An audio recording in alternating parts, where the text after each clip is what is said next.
it is I think I see becomes a Tootsie Roll to me.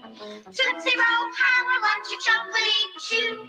Tootsie Roll, I think I'm in love with you.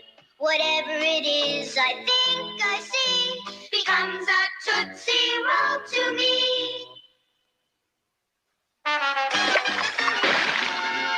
We'll return after these messages. You two gonna win, sir? Sure, after this complete breakfast, including my Frosted Flakes, they bring out the tiger in you. Well, try to step, okay? Okay, they're good. You'll show them you're a tiger. Show what you care. The taste of Tony's Frosted Flakes brings out the tiger in you. What keeps away frowns isn't for turkeys, keeps you from getting kissed, and best of all, costs no money. Stampers. There's one free and specially marked packages of Frosted Flakes.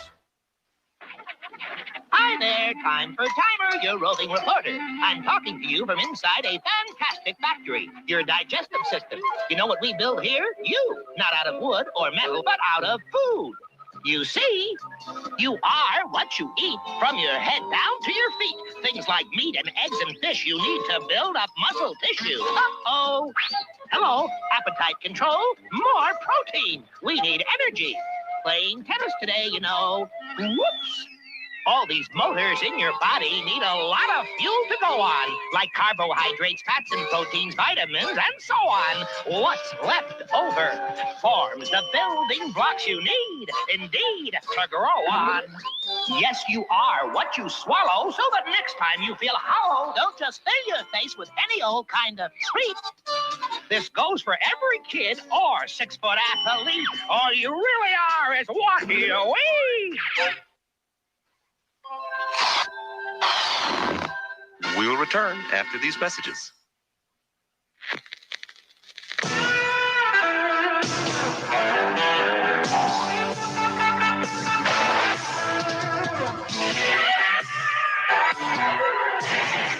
When delicious peanutty cream comes together with a crunchy candy shell, what you got is Reese's Pieces, one great tasting candy.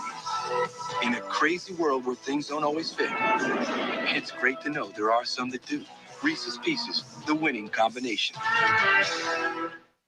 It's new Kool-Aid coolers with 20% juice. You can chill it, spill it, splash it, cooler. Spin it, flip it, flash it, cooler. Icy fruit is super juicy. Kool-Aid coolers make it cooler. Rock it, roll it, rack it, cooler. Snack it, 6-pack it, attack it, cooler. Icy fruit is super juicy with 20% juice. Kool-Aid coolers make it cooler. Ronald McDonald and Hoppin' for Fries. Hop this way for McDonald's French fries. It's a hopsticle course. Let's get hoppin'.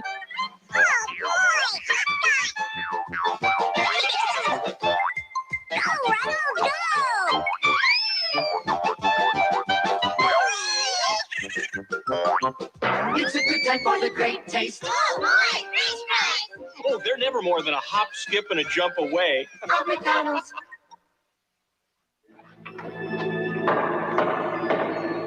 Oh, Wisest Wizard, I have a question. I know. This is fruit wheat cereal. I know. There's fruit in every bite. I know. So how do they get the fruit inside the wheat? I don't know. Real strawberry, apple, or raisin in every bite. Fruit wheat cereal, part of this nutritious breakfast. There's fruit hidden in every bite. And I'm going to find out how they do it. Nabisco. Cheetos Brand Cheese Flavored Snacks presents Chester Cheetah. I'm the big cheese of the 7 seas. Do I detect a yellow breeze of mellow cheese? My calm and serene just up and split the scene for the cheese that goes. Crunch. It's not easy being cheesy. Cheetos, the cheese that goes. Crunch.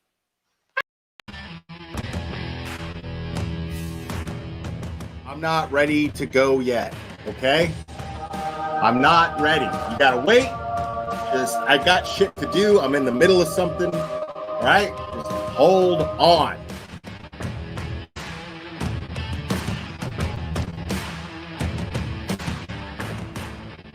Watch your mouth, or don't come in here. Uh-oh.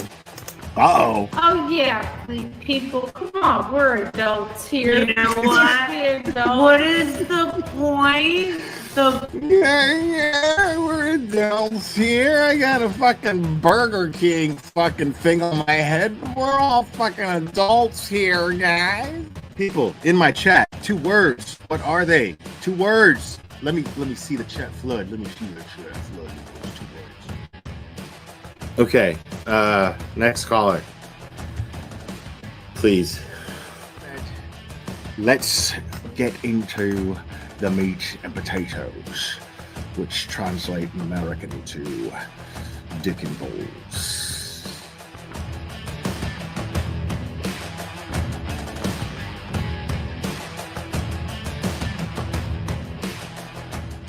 I got flip flops. These are my flip flops. Yeah, I really like my flip flops because I can put them on. Because look, watch me put them on. I can put them on all by myself. Watch me put them on. Look, are you watching? Look, these are my flip flops. Thanksgiving Day. I remember it clearly. It was Thanksgiving Day. I was inserting myself in somebody else's fucking business as a cash grab, and you know.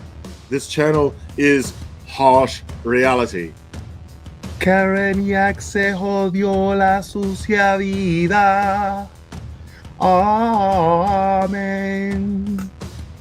This is Jonathan Lee Riches. I have cheeseburgers. I'm gonna put cheese on them. I'm gonna make sure that I have my hamburgers because I'm a big boy now and I can make the hamburgers. My mom lets me use the stove now.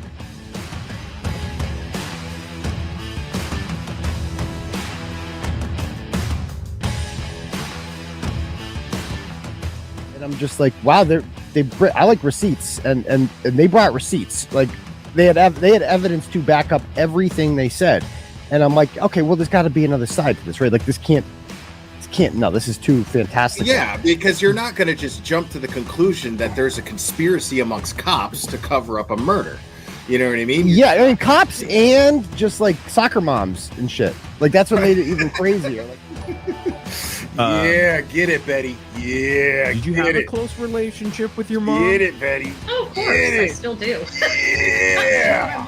My older sister was kind of she was more of the prissy girl that like going That is and the best shit fucking shopping for ever. dresses with mommy. I was the tomboy that liked playing with the feet. Shout out to Cherry for just being easily the most faithful and loyal supporter that I've ever had.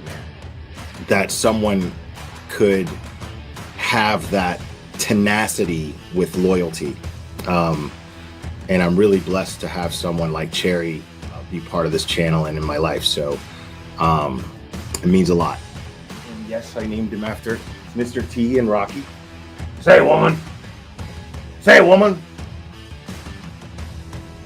Say, woman. Since your old man ain't got no heart, why don't you come down to my apartment tonight and I'll show you a real man. Oh my God, I'm so in love with this little dude. Yeah, I'm gonna go ahead and wrap this one up.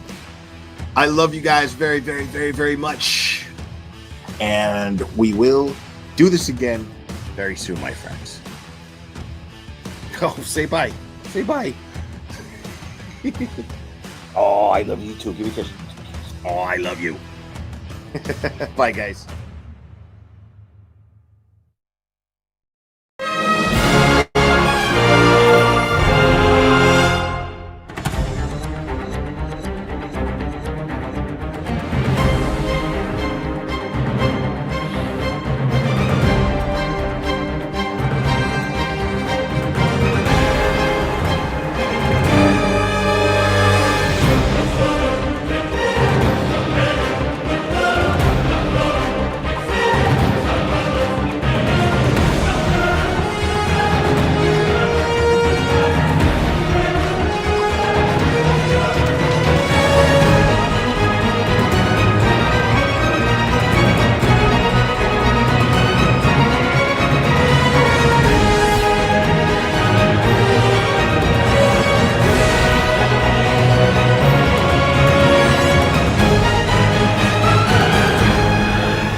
Woo!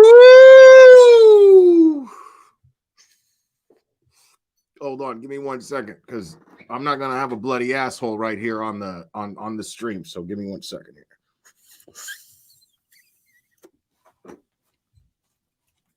All right, I'm good to go. Asshole is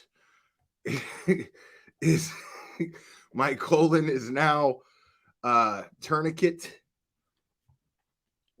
and we're good to go. Okay, folks. How's everybody doing? I hope everybody's having a fantastic weekend so far. We're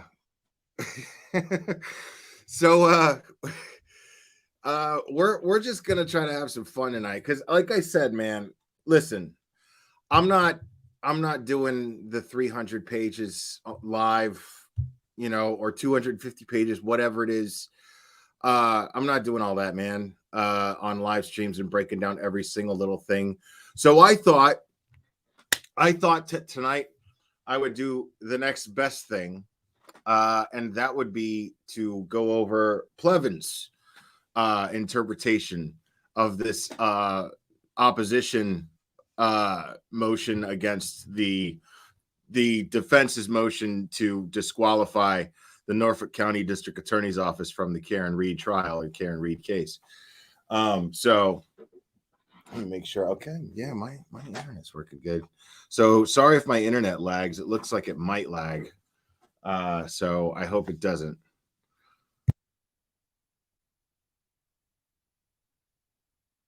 Now, did everybody go ahead and hit the like already? Like the pinned comment says? Because you people need to hit the like, okay? Unless you're a bunch of fucking toonies. You make me a fucking martini. You fucking crock-shucking toonie. You're a fucking crock-shucking toonie if you haven't hit the fucking like. Okay? How's my Boston? My Boston, am I picking things up here? Fucking Tony. You drive a Prius, it's a fucking Tony car.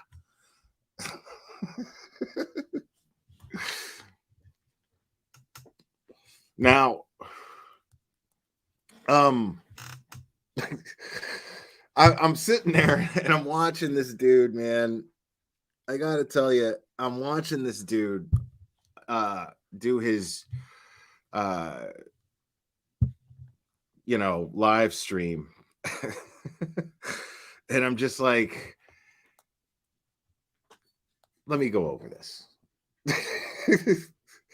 Let me just go over this.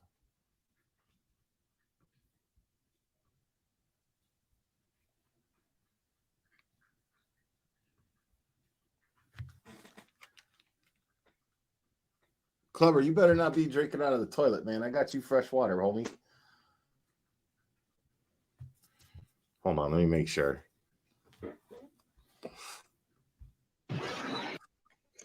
Just the truth, guys. Just the truth. Thanks for being here. Got some interesting stuff to go over. As you guys know, there's been a lot in the last few days, and there's some stuff that even for both sides to maybe find interesting and even possibly like. So let's check it out, and we'll get to it in a moment. Actually, this is a great size crowd too. We're under 100. I like it here. Obviously, a big crowd has its advantages, but I really like the ability to read the comments in chat and get back on it. Ken the Plumber, thank you very much. Google Dog. Yeah, we'll go through all that stuff. Remind me again when we come back to it. And thank you very much. I appreciate it. So I want to go over, in addition to the documents, I'm going to briefly go over the hearing video because it's short and it's really interesting. And some people might have missed the beginning when Yannetti talks about the feds. It's important to remind ourselves as much as possible to talk about these subjects with some humility. Few, if any, of us content creators are experts generally, or even if by some chance some of us are, such as maybe a former prosecutor or someone in law enforcement. There are multiple components of the case that require special expertise. Forensic data, forensic medicine, investigative techniques. So even if you do have some expertise, is your expertise up to date? Have you examined the evidence in this case? I myself have no related expertise, so I just keep asking questions. I always hope to find someone with expertise, or at least smarter than me, talking about the case, but I think those people must be busy. Better things to do. Hold on.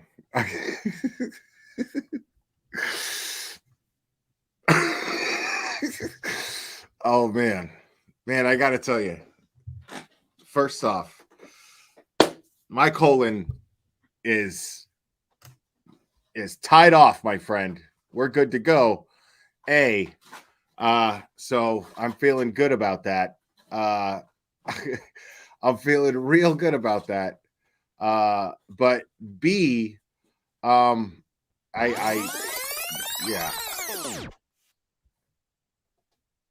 Forensic data for components of the case that require special expertise. Forensic data, forensic medicine, investigative techniques. So even if you do have some expertise, is your expertise up to date? Have you examined the evidence in this case? I myself have no related expertise, so I just keep asking questions. I always hope to find someone with expertise, or at least smarter than me, talking about the case, but I think those people must be busy. Better things to do. I don't know. Yeah. So I'm stuck floundering around. I could tell you what they're doing when they're not actually expertising. I could tell you what they're doing when they're not actually at work practicing these expertise. They're on credible channels that actually look for truth and are fact driven. Like this one. I've already had lawyers, private investigators, journalists. I've had former law enforcement agents. I mean, yeah, you're not going to get the answers that you want with Grant on your panel, dude. And I'm trying to help. I'm just trying to help. Like, nobody is going to come onto your show when the data says one thing and you expect them to try to say that it says something else. That's just not going to happen. That's not what experts do. Experts analyze data, and they analyze it correctly. And they want something known as credibility. So they're only going to give you what their opinion is. That's an educated one on the data that says what it says, not what you expect people to believe it says because you say that it says something else. Get things out on my own, but I do it live on the air a lot, so you guys get to join me and we can kind of do it together. Now, for instance, a good example, in the last episode, I examined a photo of the taillight. This was, I'm not sure when it was taken. It was probably taken by the investigators, plucked it off Twitter. And to me, it clearly showed significant paint chip damage going several inches up from the light, like a long scar. But some of you mentioned that it might be reflected light. And during the show, Julio Suave emailed me a video of the taillight taken by Karen's private investigators after it was removed. And in that video, there was no jagged scar. So the consensus from people on both sides was that what I was looking at was merely reflected light. So I was wrong. So there you go. That's the benefit of going live and having a discussion. I try to read all the comments as much as I can, but sometimes I get behind and I can't get caught up. Tom Fleming is doing a great job, and he's going to try to highlight these questions. We're going to try to figure out a way that we can do that. I think I have to maybe put him in charge overall of the channel in order to do this. So if he clicks it, the question will go up. That we were trying to figure that out before the show. So when he sees a good question, he's going to find other ways to get him to me tonight. But it'll be easier when he can just highlight it on the screen. I don't want you to feel like you need to pay me to see your question. I really hate that. I'm doing the best I can to avoid not seeing your questions.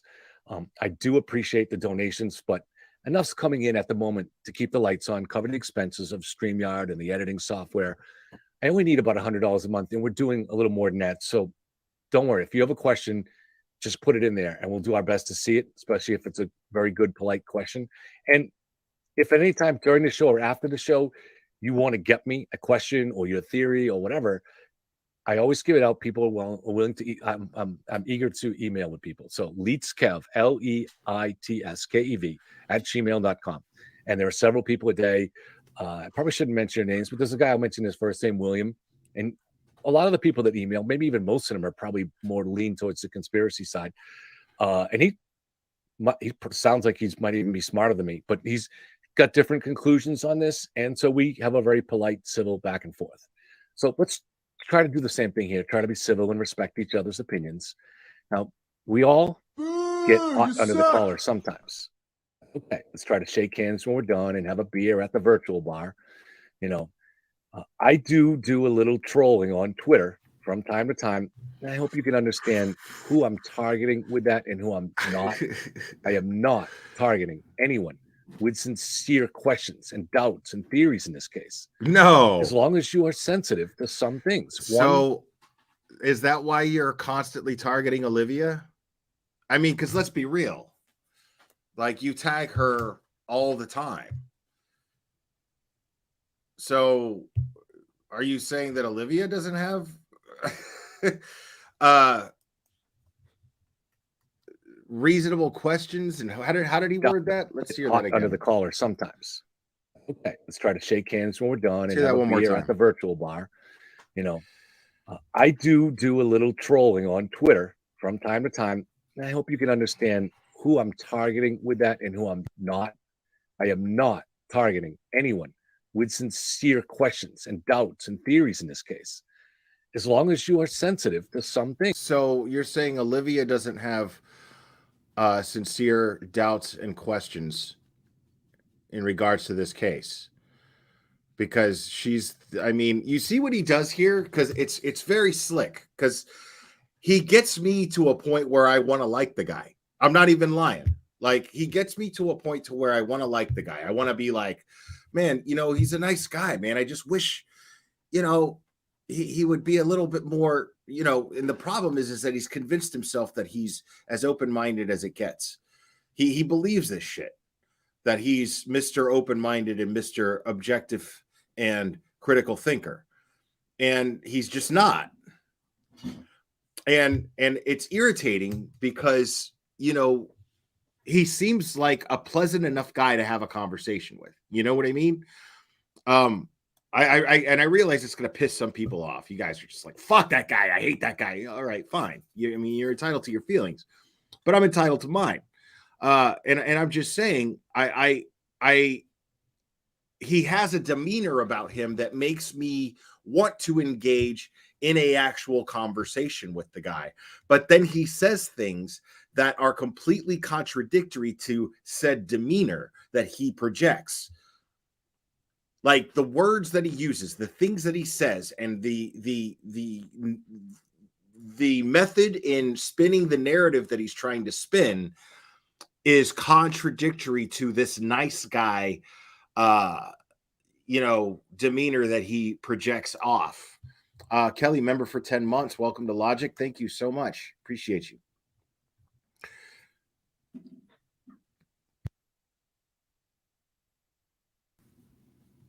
Now, but the thing is when you say things like that, oh, I don't target anyone who has sincere doubts and sincere questions and, you know, sincere beliefs on this case. There's nobody that I've seen on Twitter, specifically Twitter, more sincere than Olivia.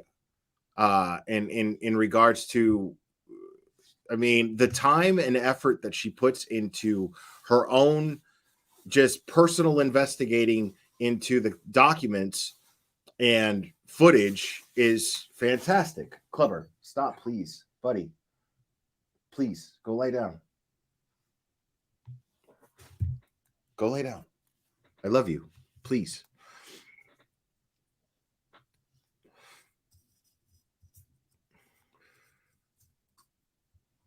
Right. It's just so I think that it's just a manipulation tactic to get people to listen to him.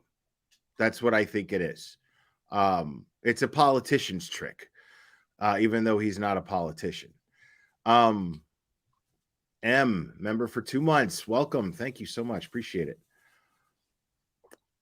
So yeah, I do agree with you, Scott. Things. One, that there hasn't been a trial yet, so we haven't seen all the evidence. Two, that conspiracy theories are not victimless crimes. If we accuse people of murder or being an accomplice to murder, we should have the decency to understand that if these people have not been charged with a crime, that kind of speculation is cruel. Okay. Now, that's a good example of what he's talking about, of what I'm talking about. That's a good example right there, what he just did. Because he's saying, he's trying to make out the people who conducted this investigation and are prosecuting Karen Read to be victims. I get it. I get it. In any other case, that had that there was no evidence whatsoever of an investigation that was not of an investigation. If there was any other case that was of an investigation that that we didn't see so much evidence that there was so many mistakes made, at least mistakes. I'll give him the benefit of the doubt. Just say mistakes. There's no way that I would ever condone people accusing them of corruption. Because the fact of the matter is we've seen how Proctor and Tully and Buchnick, they handle other cases, and they seem to handle them with the knowledge of how to actually handle an investigation. So it raises questions as to why such silly, stupid, consistent mistakes throughout the Karen Read or the John O'Keefe investigation. Why so many of those consistently?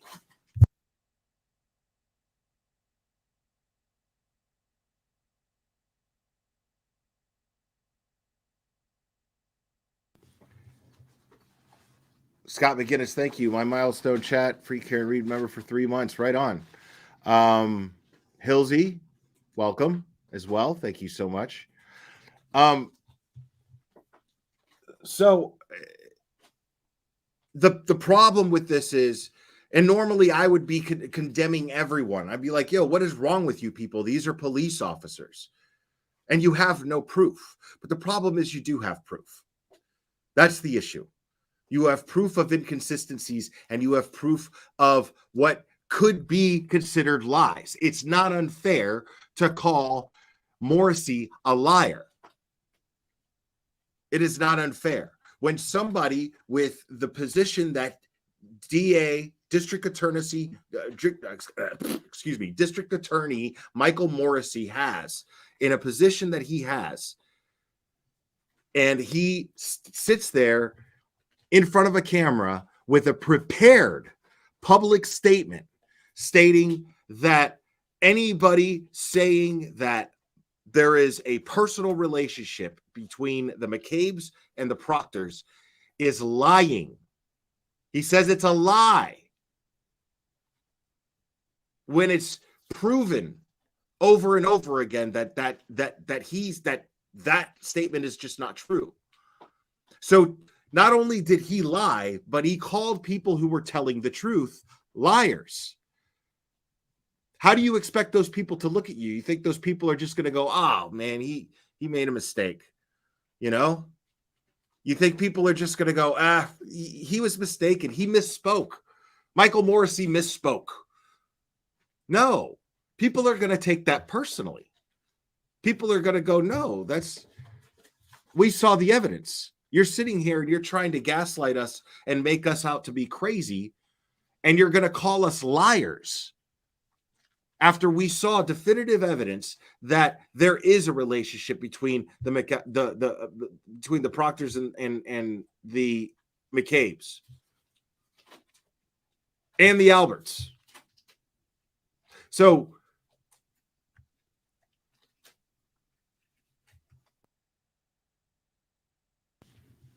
I mean, so it's not, I get what he's saying. In any other case, I would be with them on that. I'd be like, yeah, but there's too much evidence here that shows that there is too much shady shit going on.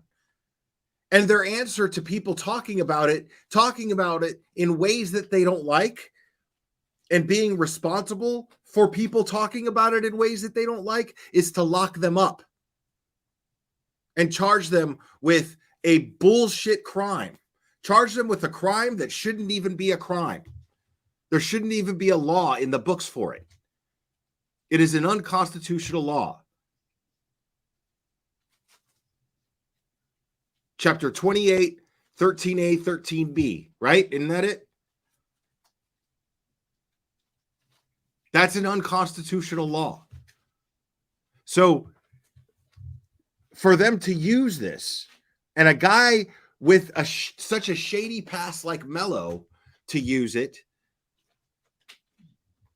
and be in a position to where this guy feels the need to publicly state, hey, I'm working on my own and I don't have to answer to the Norfolk County District Attorney's Office. Why wouldn't the Norfolk County District Attorney's Office want their name stamped on the Turtle Boy case? Why wouldn't they want that? Why are they trying to distance themselves from what Mello is doing? Why did they specifically hire a special prosecutor for those special circumstances? For those circumstances, specifically for them to be able to distance themselves. Under the guise that it's under the guise that they're doing it for the reasons of a conflict of interest. Since there are people that are involved in the Karen Reed case, and he's calling some of them out and calling them out for corruption, there'd be a conflict of interest for them because they're personally involved to prosecute the Turtle Boy case and his charges and the Canton 9 charges, right? So if that's the case, why was Tully at Turtle Boy's house? Why was Tully at Turtle Boy's house when they seized his tech? That's what I'd like to know. Because if that's the reason, then why are investigators that he's calling out showing up at his house, part of his investigation? Seizing his tech. Going through his tech, which I don't believe that it's ever been approved that there was a warrant or a court order that went through that gave them permission to actually go through Turtle Boy's tech. Yet, in what we'll see in this video here that Plevin's going over, is there's evidence clearly that they went through Turtle Boy's tech. So can they even use that?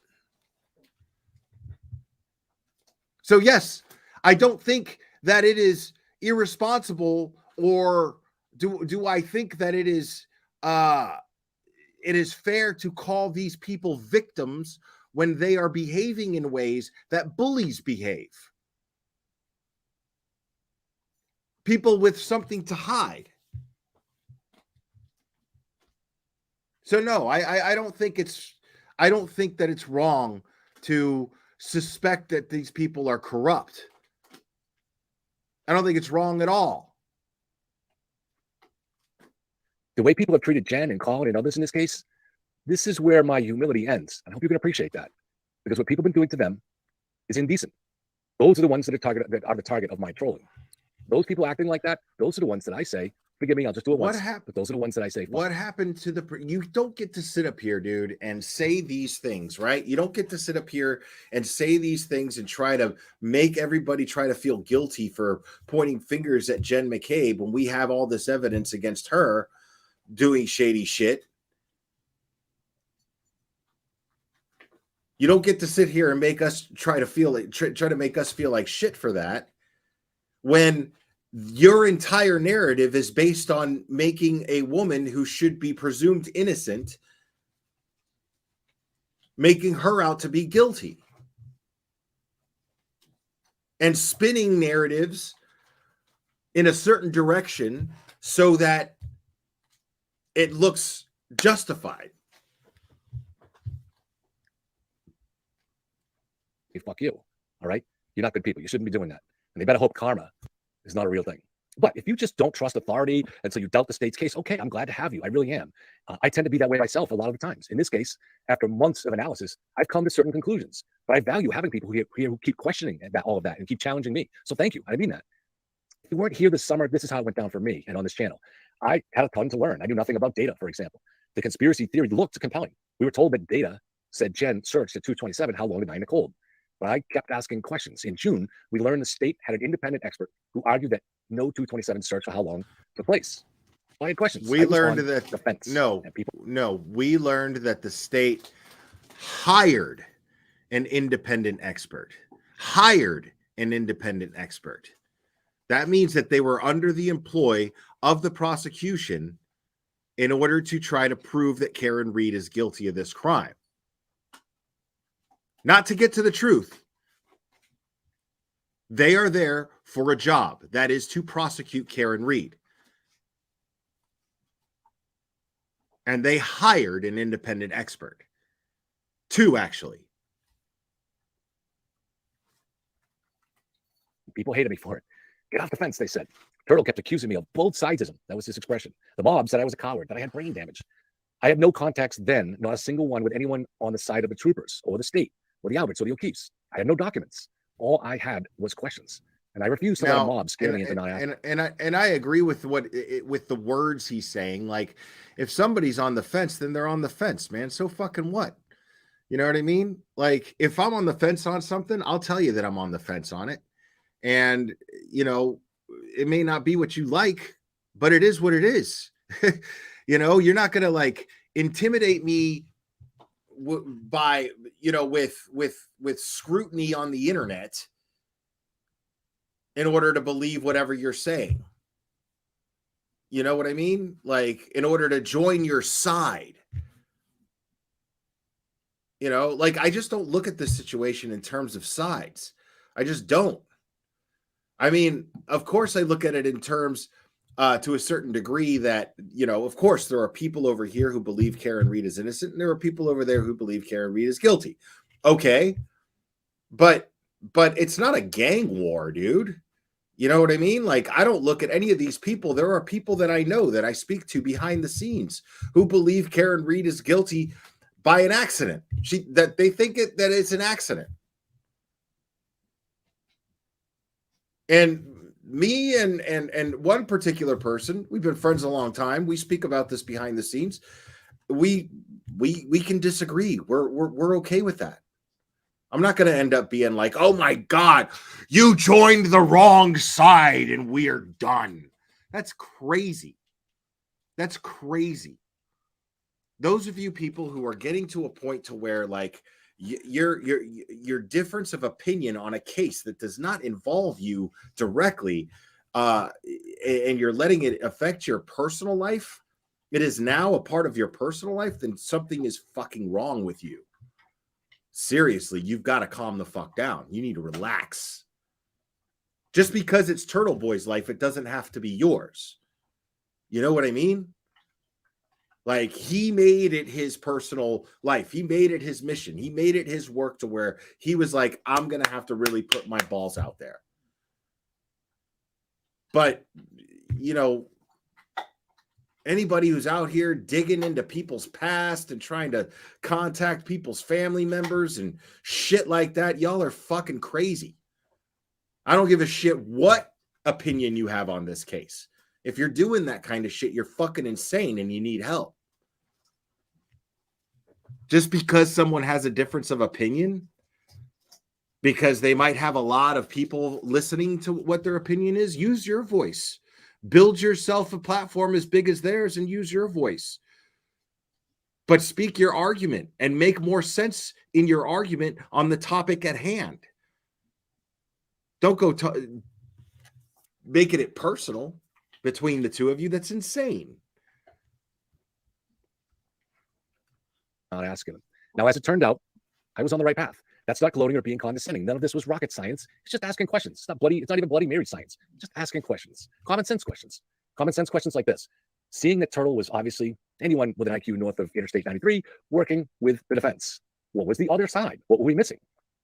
But no, it was never journalism with Turtle. Aiden was working as an advocate for Karen. And if you couldn't sense that, then I have a bridge in Sagamore to sell you. So to me, you just keep asking questions. I agree with that. That's absolutely true. That's absolutely true. He Turtle Boy investigated this case, found enough to believe that Karen Read is innocent, and decided to advocate for her. Decided to use his platform to be able to expose the information that he came across. And yes, he became an advocate for Karen Read, but many people don't look at it that way. Many people look at it as he became an advocate for the truth. He became an advocate to say, hey, open your eyes. This is what's happening in this town.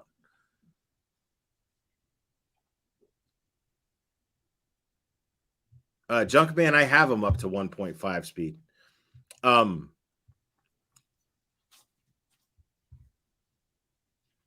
So, I mean, yeah, it's fair to say that he's advocating for Karen Read, sure. But I mean, if you're blasting free Karen Read hashtags, then you're advocating for Karen Read. If I'm hashtagging, I mean, in this video, in this live description, is the hashtag free Karen Read. It is not unfair to call me an advocate for Karen Read at all. It is not unfair to say that at all. Because I do believe that she's innocent. But speaking for myself, I am an advocate for Karen Read because I'm an advocate for the truth. Because regardless, whether Karen Read got mad and just ran John O'Keefe over, whether it was an accidentally ran him over because she was intoxicated, or if she just left and didn't do it, had nothing to do with it at all, and everything happened the way that the Free Karen Read movement believes that it happened. I mean, regardless of all of that, the bottom line is that this investigation was conducted in a fucked up way.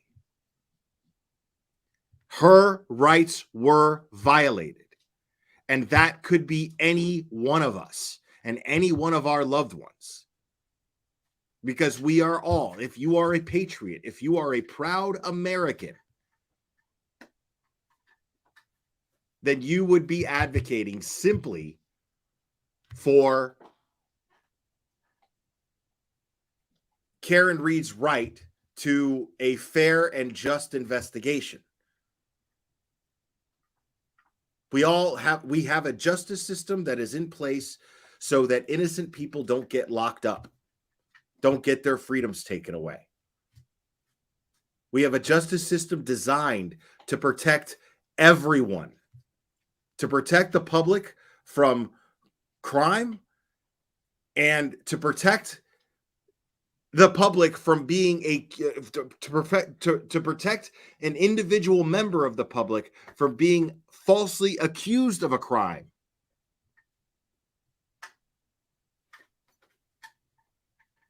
And that's the thing, is if Karen Read, even if Karen Read is guilty of this crime, her rights were violated.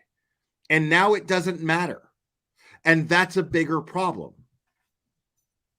Because if we just throw due process out the window and we can just plant evidence because we've got a gut feeling that somebody's guilty of something, we know it, but we can't prove it in court. Well, then if you can't prove it in court, you can't make the arrest.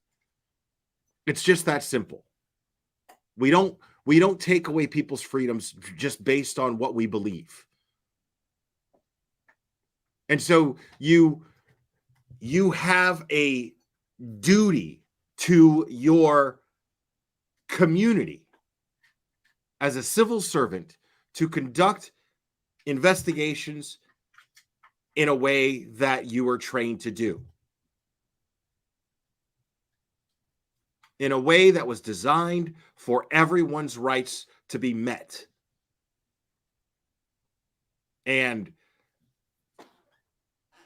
filling out half-ass statements, not recording those statements, collecting evidence improperly, contaminating evidence, not doing searches because the house belonged to a police officer, not doing wellness checks to make sure nobody else is hurt because it's a house of a police officer.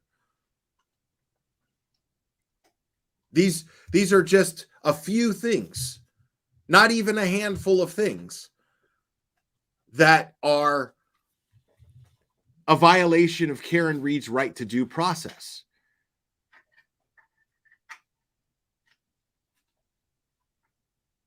And if she's guilty and walks free, I hold those investigators responsible and accountable for that. I hold them accountable for that. Because that is a killer that's on the loose now. That's a cop killer. That is a fucking cop killer that's now on the loose. Because they conducted a half-assed, shitty, sloppy, lazy investigation. And that's just assuming it's not corrupt. And that's just assuming that she's not innocent. That's just assuming that she's not innocent. Even though the law is designed that we assume that she's innocent. And if someone is innocent before proven guilty, innocent until proven guilty, right? If someone is innocent until proven guilty via our justice system, that's not just court. That applies to law enforcement investigations as well. So the process and the mindset of conducting an investigation is not, hey, I'm here to prove that this person did this. It's, I'm going to eliminate every other possibility around this person until I can prove that it's this person. And if I eliminate everyone else, and then I get to this person, and everything just dictates that I have to eliminate them too, well, then I better fucking eliminate them. Because we don't just stick somebody in jail because somebody needs to answer for something. That's not how it works. I mean, we might as well go back to medieval times when they would hog tie somebody, throw them in a moat, and then if they happen to float up and get to the top and capture some air, well, then that means that they're innocent. That's how they used to do things. So, no matter what the outcome of this case is, you're never going to make me feel like I did something wrong because I presumed someone to be innocent before it was proven that they were guilty, especially when there's more evidence to indicate that this person is innocent than any evidence that indicates that they're guilty.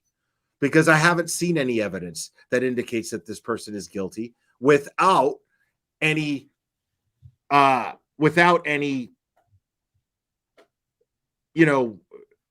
haven't seen any evidence that this person, that Karen Read is guilty, that can't be questioned.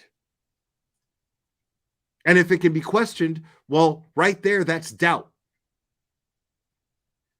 And if that's the standard for a court of law, then that should be the standard for the public as well.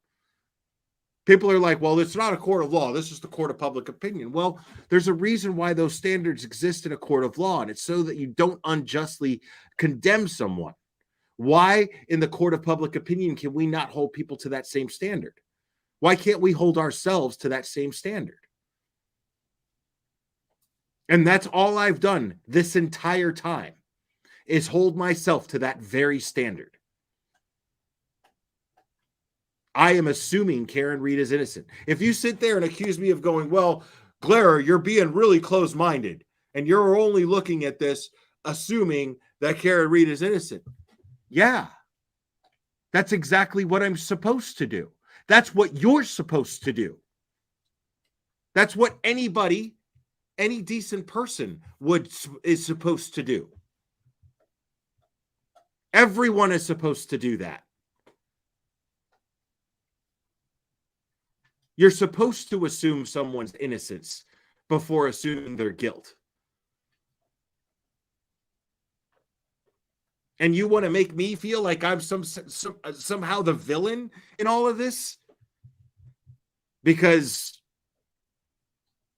I'm holding myself to the same standards that our justice system holds themselves? You're out of your fucking mind.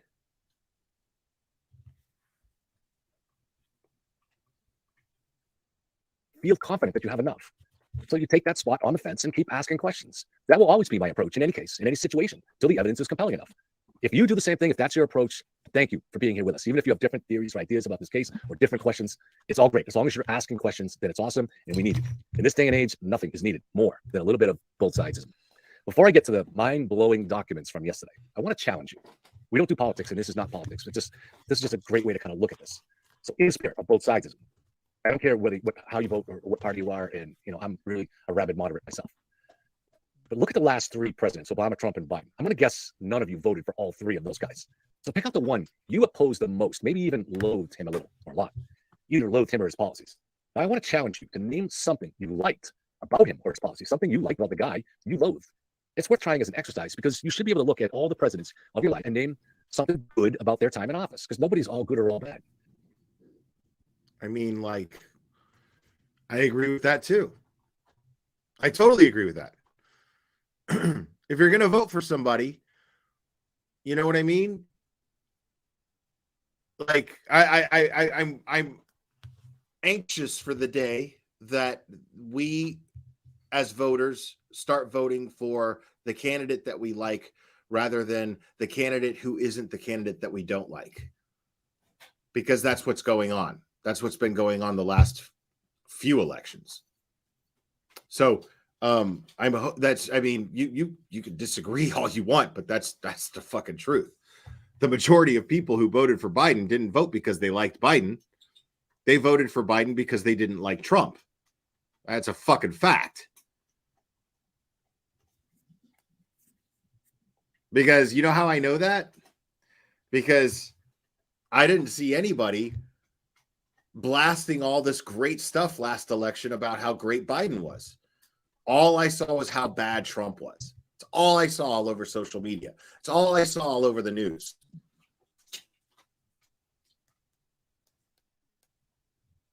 Not Trump bad, Biden good. Trump bad, Biden. That was the entire narrative for last term's election. So I'm looking forward to the day that we actually come back to voting for a candidate that we like. But what he's talking about doesn't fucking apply here. And especially coming from him. It doesn't apply here. It simply doesn't. Like you're sitting here and you're talking about, oh, well, look at this and try to find the good things in this. He's sitting here and he's more worried about how he's looking as far as being an objective, critical thinker. And it's all a fucking act. It's bullshit. I'm calling 100% bullshit on that. I don't believe it for a second. All it is to soften you up. It's a fluff job. He's giving you a boner. He's giving you a half boner so that whatever he says next is more enjoyable. Easier for you to accept. That's truth. If he gets you smiling and saying, man, this guy's really pleasant, it's going to be a lot easier for you to accept the bullshit that's going to come out of his mouth next that he knows doesn't make any sense.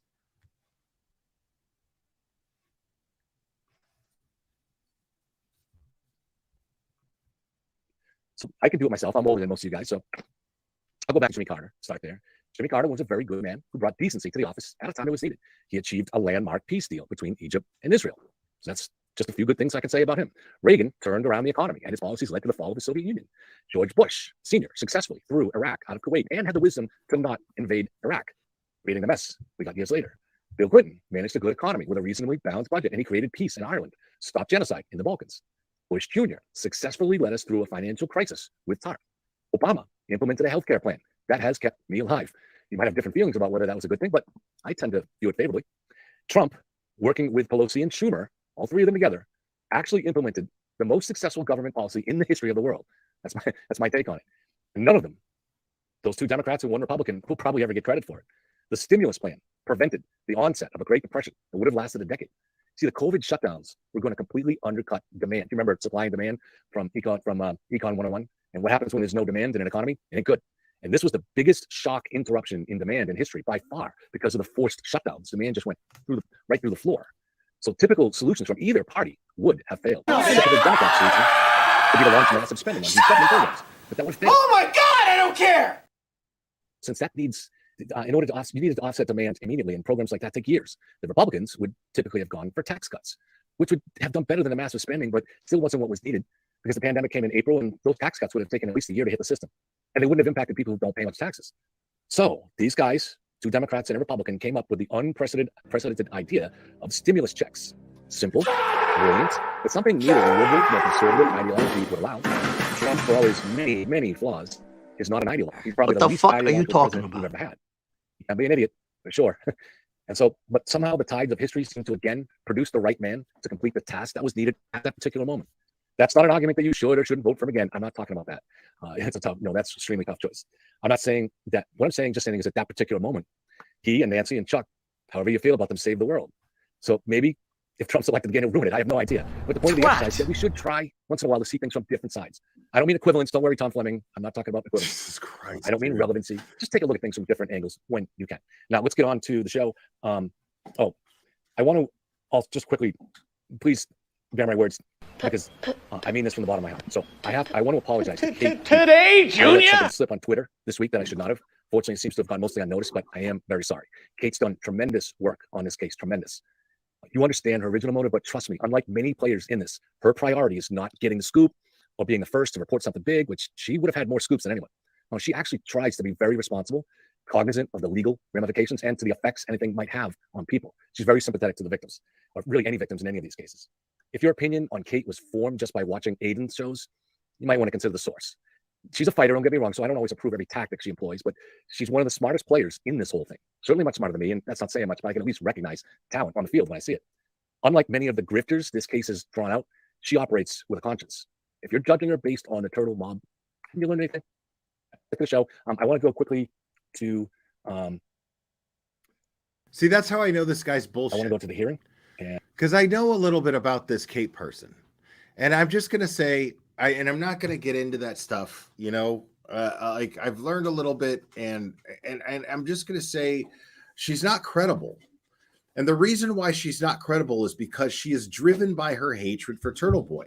Someone who is where the nucleus of their existence on a social media platform happens to be their hatred for another human being. And they are trying to create a narrative that is the opposite of the narrative of the person who they so openly hate. Well, then I'm going to sit here and I'm going to say, well, you don't give a shit. We're not even having the same conversation. If I were to sit here and have a conversation with this Kate Peters person about the Karen Reed trial or upcoming trial, if I were to have a conversation with her, we wouldn't even be speaking the same language, because I would be wanting to come from the same place. It's like when I was talking to B. Tim. That's a perfect example. Oh my goodness. I think we got a super dad. Super dad. I think we got a super dad. Super dad. Super dad. Super dad. Dad, dad, dad, dad, dad. I think we got a super dad. I think we got a super dad. Todd, thank you so much. Bye, Kevin. Buying Will a cup of coffee. Appreciate it.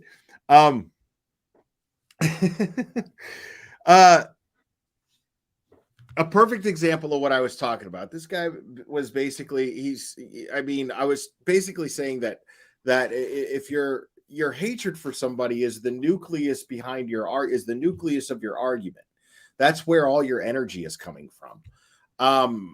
Yeah, like we're not even gonna have the same conversation. Perfect example of that is when I had B Tim up here, and we had our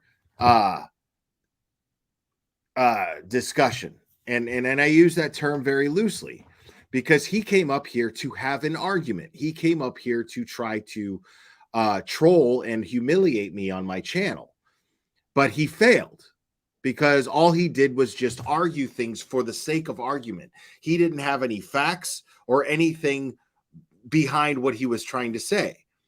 And when I finally got sick of just feeling like I was talking to a fucking 5-year-old being stubborn, when I got sick of that, then I started to just fucking play along back.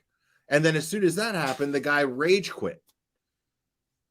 He had a hissy fit and rage quit.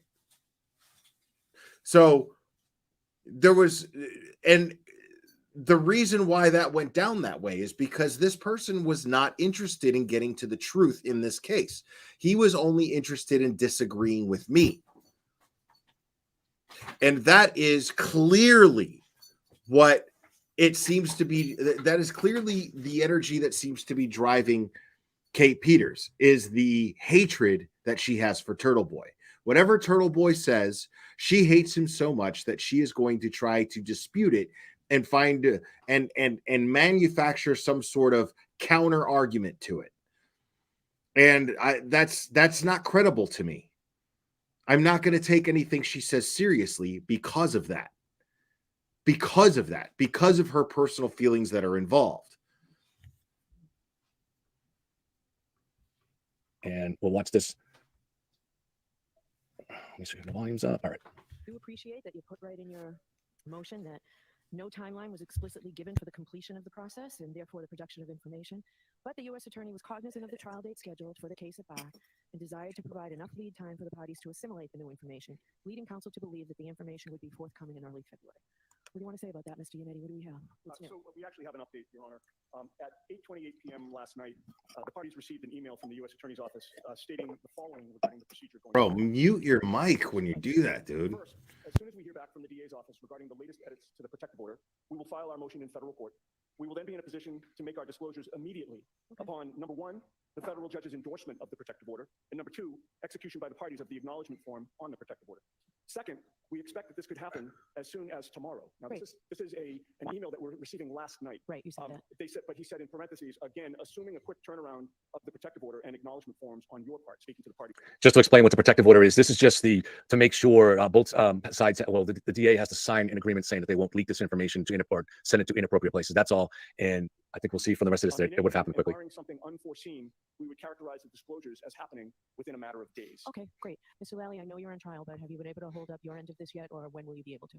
I anticipate being able to respond in regard to there was some language as far as the protective order that the Commonwealth was concerned about, given its obligations for public records requests, as well as some issues in regard to when the finality of the proceedings may be defined. But I think those are easily resolvable issues. So I anticipate we should. I'm gonna give him a wet willy. Okay. All right, let's have it done no later than tomorrow afternoon. Okay, good. So that. Okay, so that means that the issues regarding the language of the protective order would have been signed by yesterday and sent to the Fed's office. That doesn't mean they would have turned it over yesterday. You know, it may be that they don't turn it over. So it's possible that those documents were turned over to both parties yesterday, but it's also possible that will happen in the next coming days. But it's coming very, very soon. And as we see when we get to the document that the state that we all got our hands on last night, there's some real earthquake stuff in there. And just I wanted to play this so you keep that in mind. Earthquake stuff. There's earthquake stuff in there. Okay, where do we stand with those records? Has anyone inquired of Google as to where they are? My understanding of these Google records they're talking about was something that was applied for only a few months ago, and it was I believe it was regarding the Google Nest. This was a camera system that Brian Albert had bought for 34 Fairview and had claimed that he had never installed. And I believe the defense was the one that requested this because they wanted to see if that was truthful, if they had installed it. So it sounds like they're still waiting on this. Mr. Yannetti? So with regard to both Verizon and Google, the problem that we run into is, number one, we're not law enforcement, and number two, we're not members of the clerk's office. They will not respond to a criminal defense attorney to give an update. Have you called legal counsel for the agencies? Yes, we have. Has a lawyer called a lawyer? So, Your Honor, with regard to the grounds for the motion to continue that was jointly filed, it was the Verizon records, it was the exhaustive testimony. I understand, and we're going through them. So can you answer that question? Has a lawyer contacted legal counsel? Not a member of your team, but a lawyer. So it's we've tried to do that. It is No offense, but you are a stupid asshole. In case you haven't noticed, that's his way of saying no without saying no. But again, it's important to understand that in most criminal cases, the defense has an incentive to want to delay things. That's longer to keep your client out of jail. That's more distance between events and the witnesses, makes it easier to create problems in their testimony. So I'm not accusing them of a delay tactic, but keep in mind, he's saying that he did not have a lawyer call them. It's not even clear that they called them. Counsel on the phone speaking to a defense attorney unless they're the ones reaching out to you. So again, this is something that the Commonwealth can accomplish. They are law enforcement. Your clerk's office can accomplish it. They're part of the court. Jim, you talked to Verizon at one point, right? When there was a problem with records? I did. Okay. Yeah, see, Yanetti's getting pissed at the judge already. Like, what the fuck? Okay.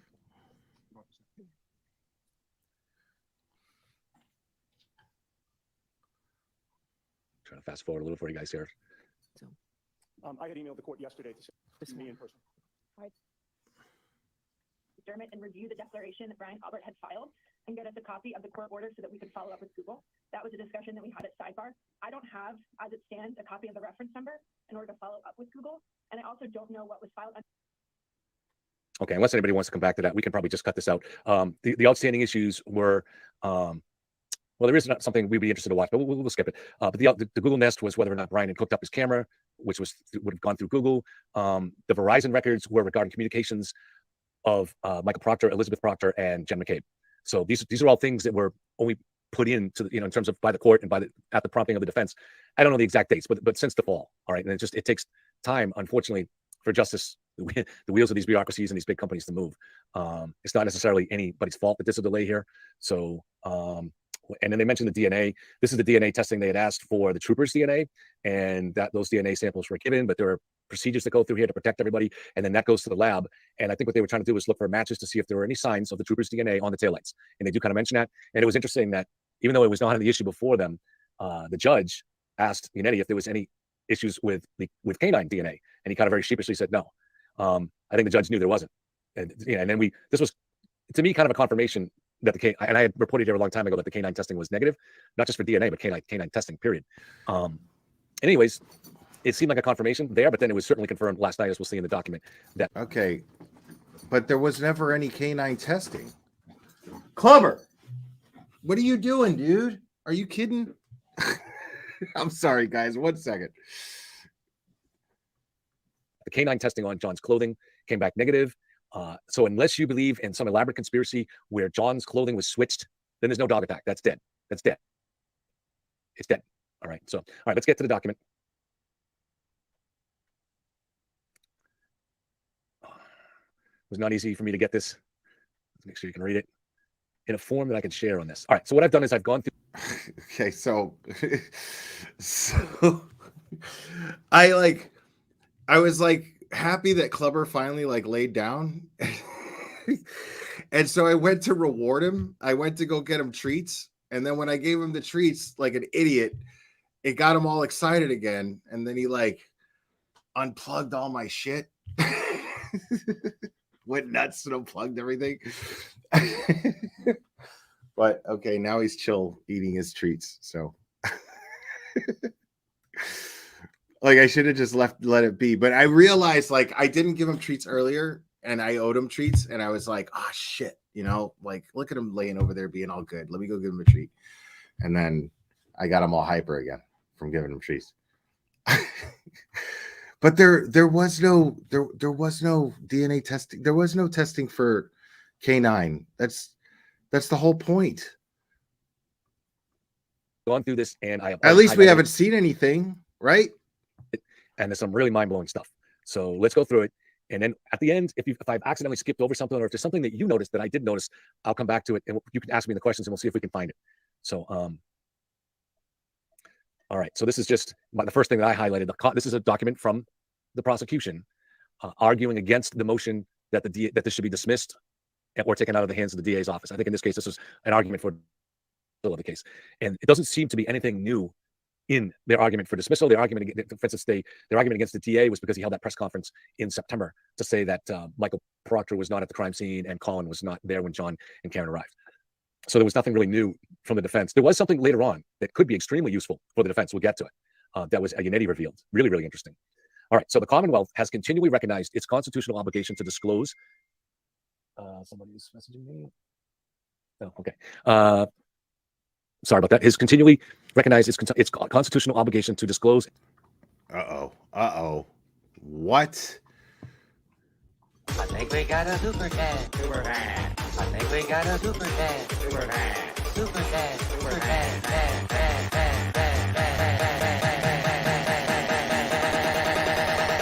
I think we got a super chat. I think we got a super chat. Scott McGinnis, thank you. Krusty and company have leaked that they plan on further indictments of Turtle Boy and Karen Reed. Their plan is to show collusion and smear the defense, get the MSM on their side, and create chaos. They have leaked that they plan on further. I mean, did they leak that they plan on further indictments? Thank you, Scott McGinnis. I appreciate it. But I got to say, the language there is kind of. So you're saying that they leaked? I mean, that's my point. Is anything that she says at this point is not credible, you know? And I'm sure, I mean, we've already heard Mello say that they're going to seek further indictments down the road. We've heard Mello say this. So,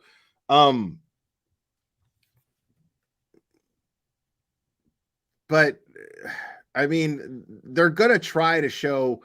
I mean, we know that in this document here that he's going over this opposition, that this is that a lot of the focus is Karen Reed and trying to say that Karen Reed basically sick Turtle Boy out there on intimidating the witnesses. So again, people who are trying to say that these cases aren't connected, well, I'll tell you right now, bitch Tim, the Commonwealth's motion here that you were in chat watching this guy, I saw you in there. The Commonwealth's motion here states that they're connected. So yes, they're obviously connected. And thank you again, Scott McGinnis. I appreciate it. Exculpatory information to the defendant, which includes broad obligations to inquire and disclose any facts that would tend to exculpate the defendant or diminish her culpability.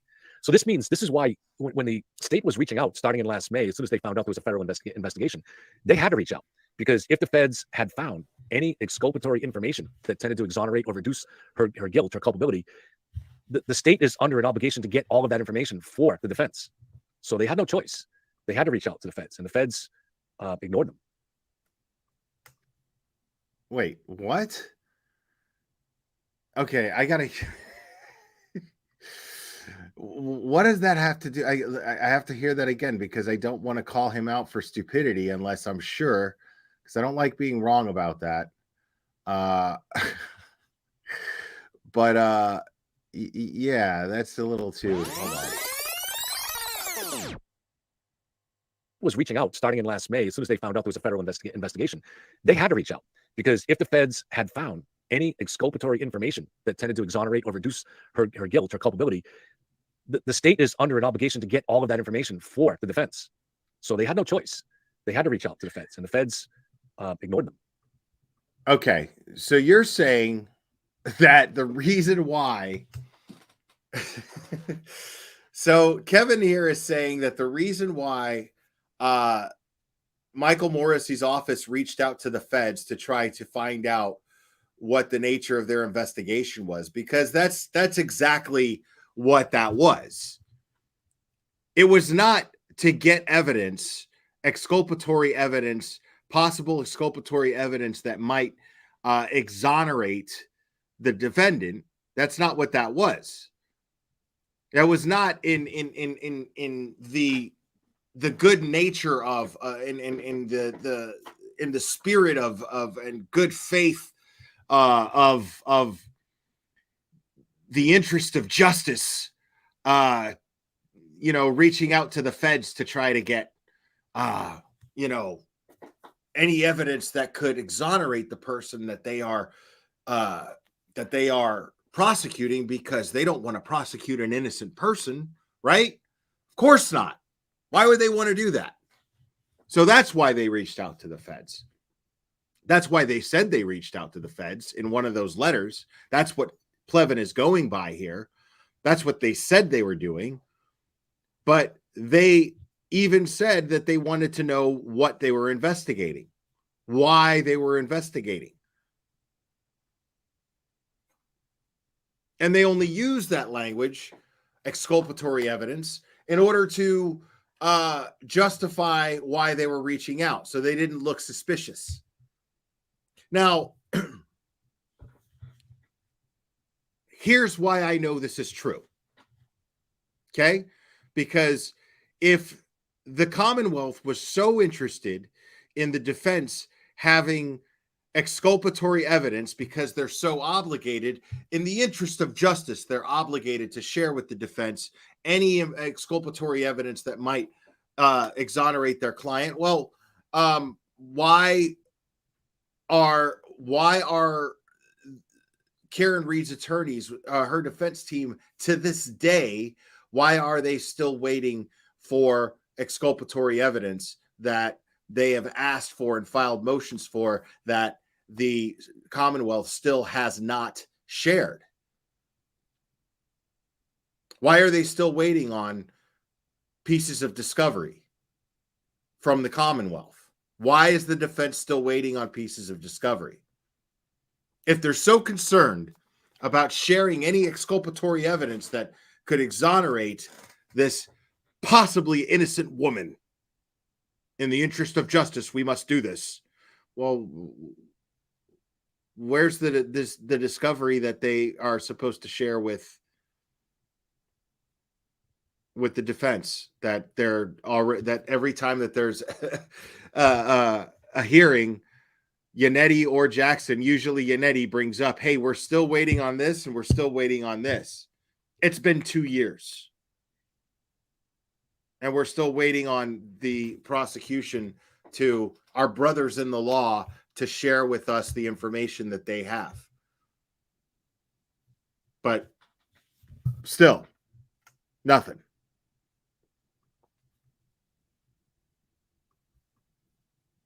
So, despite requests made by the Commonwealth on May 9th, October 12th, and it was only on January 16th of 2024, so a month ago, that an assistant U.S. attorney not familiar or involved with the investigation contacted the Commonwealth. That's their first reply. That's stunning. That's stunning. And it's hard to argue how that's even possible. I don't know. I guess if you're going to say that they believe that the DA was in on the conspiracy or something, but still, then you reach out to the Attorney General. I mean, there's a murder trial going on here. It's very unusual that they would just ignore all those requests. So on January 16th, they contacted the Commonwealth and defense counsels, and that was, we heard about it in the previous hearing. What? Well, that's their first system, and it was only on January 16th of 2024, so a month ago, that an assistant U.S. attorney not familiar or involved with the investigation contacted the Commonwealth. That's their first reply. That's stunning. That's stunning. And it's hard to argue how that's even possible. I don't know. I guess if you're going to say that they believe that I'll let him talk a little more before I chime in on this. But right now, he's basically saying, well, how is it even possible that the feds never reached out to the very people that they're investigating to let them know that they're investigating them? I think you guys already know where I'm going to go with that. You guys with brains. That the DA was in on the conspiracy or something, but still, then you reach out to the Attorney General. I mean, there's a murder trial going on here. It's very unusual that they would just ignore all those requests. So on January 16th, they contacted the Commonwealth and defense counsels, and that was, we heard about it in the previous hearing. Yannetti described the phone call that both parties were in on, to discuss the possibility of disclosing information in the possession of the Department of Justice pursuant to federal regulations. As of February 15th, Commonwealth, so that's just, today's the 17th, 2 days ago, the Commonwealth has not received any grand jury minutes, exculpatory, inculpatory, or specific information to help the investigation conducted by the U.S. Attorney's Office, although the state has made repeated requests. During the call, the U.S. Attorney's Office indicated it may release information to counsel for both parties, subject to a stringent protective order, but it offered no definitive answers or clear guidance on what materials exist, nor what will be produced pursuant to federal regulations. The Commonwealth and the defendant anticipate both parties receiving privileged and protected materials from the U.S. Attorney's Office within the next week. Well, something's coming.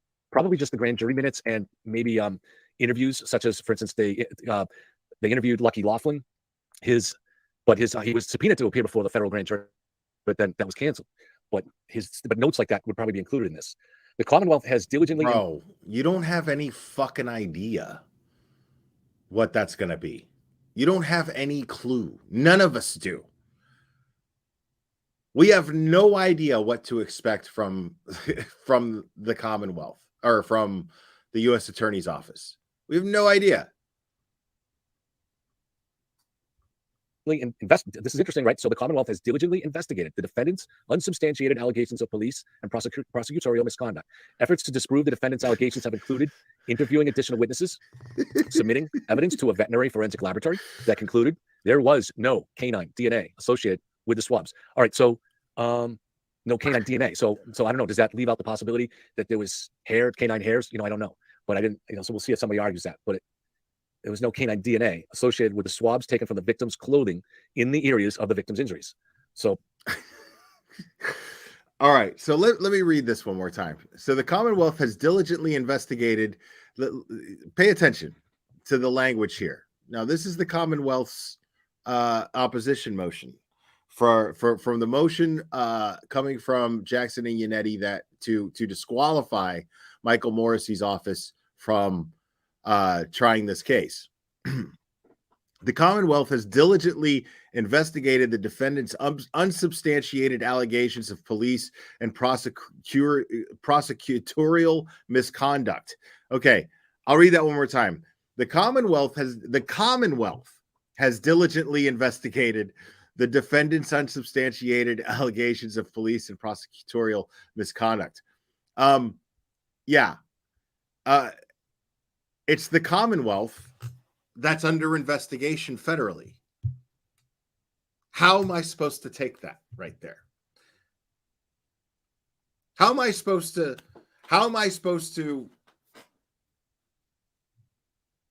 you know what I mean? Like you're all of a sudden this shit somehow paves the road, This shit somehow now has a stamp of authenticity on it. And I'm supposed to take it like it's gospel. The Commonwealth conducted this investigation into the investigators and the prosecutors. But it's the Commonwealth that's under investigation. It's the DA's office. So what are you talking about? Like the suspicion here is that all of these things are coming from Michael Morrissey's office. The only person that we actually heard lie, and I mean heard with our own ears and saw the shit coming out of their face, the only person that we actually saw lie, like we read words from other people, that's different. I'm talking about somebody on camera, video, lying. The only person that we saw do that was Michael Morrissey himself.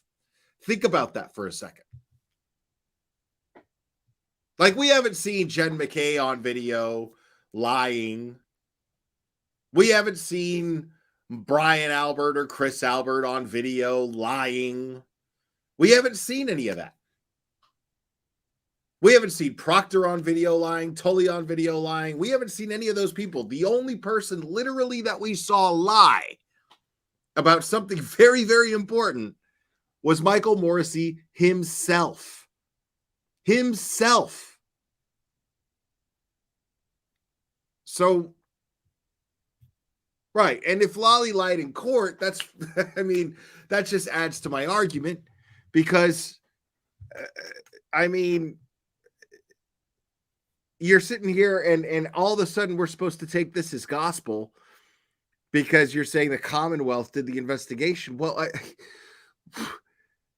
of course they didn't come up with anything. The shadiest people are the Commonwealth, the people who represent the Commonwealth. Those are the shadiest people in this whole thing. So that's the sleeve, which my understanding does have multiple rips in it. Right. And the hiring of two. Okay, shut up. So it's so bizarre to me that, I mean, because this is the first case that I've actually watched where the defense attorneys in this case, I'm not looking at like they're the sleaziest fucking people on the planet. That's the funniest thing to me. Normally, I would look at guys like Jackson and Yannetti as a couple of fucking sleaze balls, dude. If I was watching them, one of them represent fucking Harvey Weinstein in court, I'd be looking at them going, what a fucking sleazeball. And yet, this case is so fucked up that I'm looking at these guys like they're heroes. That's how crazy this case is. That's how fucked up this investigation was. That is how wrong this investigation was conducted.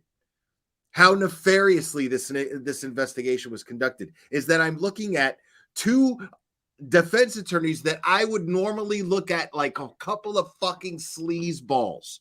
The epitome of why you hate lawyers. And I'm looking at them currently like they're crusaders for truth. Like they're fucking superheroes. And you know whose fault that is? The Commonwealth's fault. Nobody else's. Nobody else's. It's not because they're such good, slick talking lawyers. That's not why.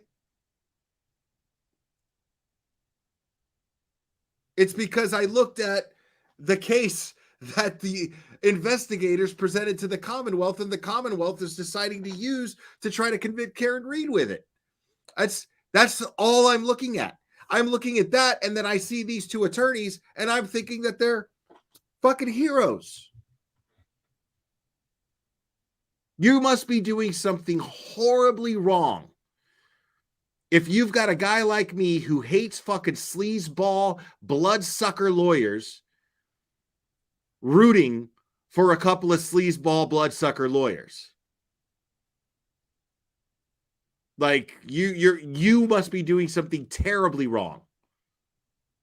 Because instinctively, I'm looking at lawyers like them with the biggest stink eye that I can possibly fucking flex.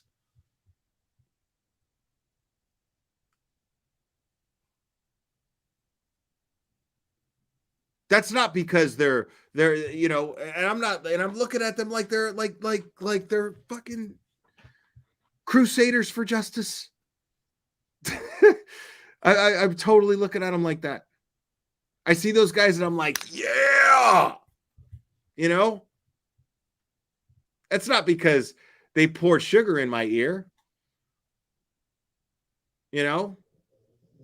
That's not because of that. It's because every single thing that I've seen from the Commonwealth and from the Massachusetts State Troopers, I have to side-eye. I have to. Right. Microdots, great point. Great point. Dude, normally I'd be like, fuck the feds. Dude, I'm like a borderline libertarian, bro. You think I like supporting a federal agency? No. I hate it. I hate the fact that I'm cheering on the feds right now. I fucking hate it. But I am. I'm absolutely cheering on the feds. I'm cheering them on. It's crazy.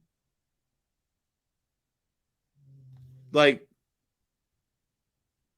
But see, that's the thing is I can look at the truth in this case and be like, all right, well, you know, I guess I'm counting on somebody who I would normally fucking boo and jeer, you know?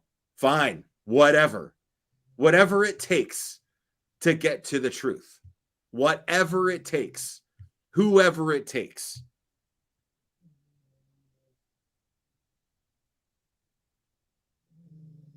I don't like that they're seizing guns. That makes me mad. That's a whole nother issue right there. But like if they're stopping corruption on a state level, I'll take it. I'll take it. Shut up, Cherry. Two independent forensic examiners, one of which is the senior digital intelligence expert from Cellebrite, to explain how the defendant's supposed expert misinterpreted. All right, so we're talking about the 227 search. And we found out in June they hired Jessica Hyde, an independent expert from, I forget the name of the university she's from. Escapes me at the moment, but she is one of the best of the best. All right, but that's one expert. Then in addition, the software that they use for this is Cellebrite. This is what the forensic software, the primary, there's multiple softwares to use, but this is the primary forensic software. And this was a version of this software is what found the 227 search, while the version used by the state did not find that. So the expert from Cellebrite, a senior digital intelligence expert, is going to explain how the defendant's supposed expert misinterpreted the Cellebrite data. It says it right there, bro. It says it right there. He highlighted it. And the hiring of two independent forensic examiners, one of which is the senior digital intelligence expert from Cellebrite, to explain how the defendant's supposed expert misinterpreted the Cellebrite data from Jennifer McCabe's cell phone records, confirming that the internet searches for how long to die in cold and how long to die in cold were definitively conducted at 6:23 a.m. and 6:24 a.m. when the defendant, Miss Carrie Roberts and Mrs. McCabe were together on Fairview Road following the discovery of the victim's body. So the hiring of two independent forensic examiners, and it's still the same argument to explain how the defendant's supposed expert misinterpreted the Cellebrite data. So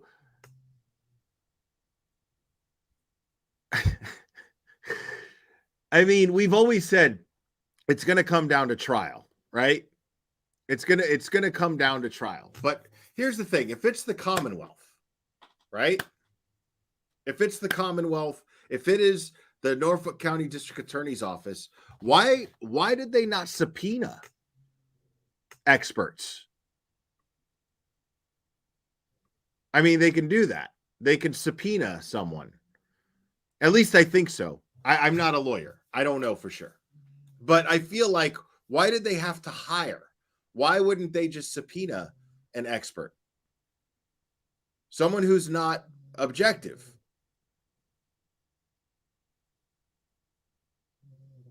Or someone, yeah, someone who is not biased. Someone who can think objectively. Someone who has no skin in the game other than just bringing their expertise to the table.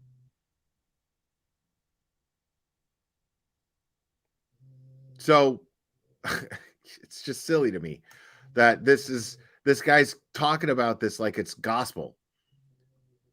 Confirming that the internet searches for how long to die in the cold and how long to various spellings of how long to die in the cold were definitively conducted at 6:23 and 6:24 when the defendant, Miss Carrie Roberts and Miss McCabe, were together on Fairview Road following the discovery of the victim's body.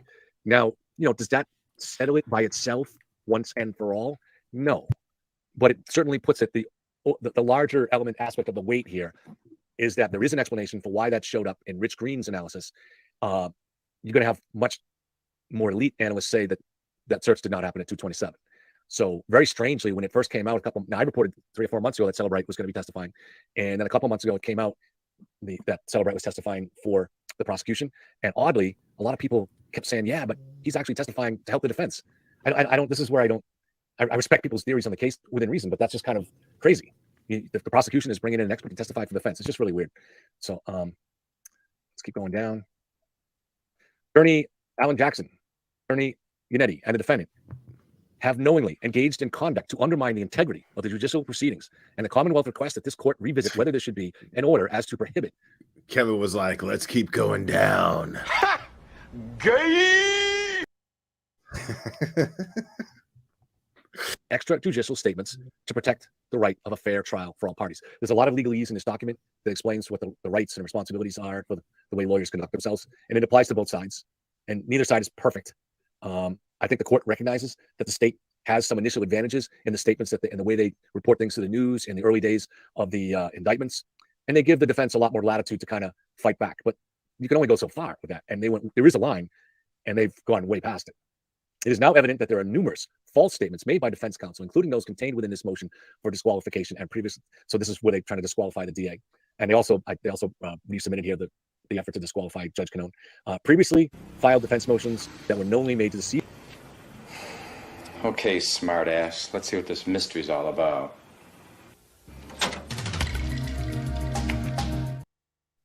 To deceive the court and undermine the integrity. Following an investigation conducted by a special prosecutor, the Commonwealth has recently learned that for months the defendant, Alan Jackson, and it turns, so this is Mello, Special Prosecutor Mello, that Jackson and Yannetti have secretly conspired to perpetuate fraud upon the court through reckless mistruths, deceit. What a shocker. And hiding behind a social media. What a shocker that's Mello.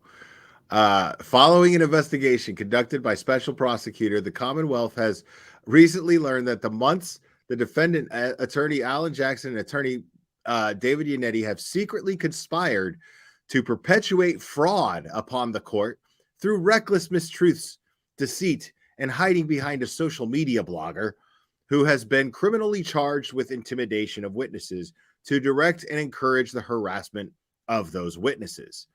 Gee, so charging him didn't have anything to do with them using that in this case, right? That was completely separate, right? Not connected at all.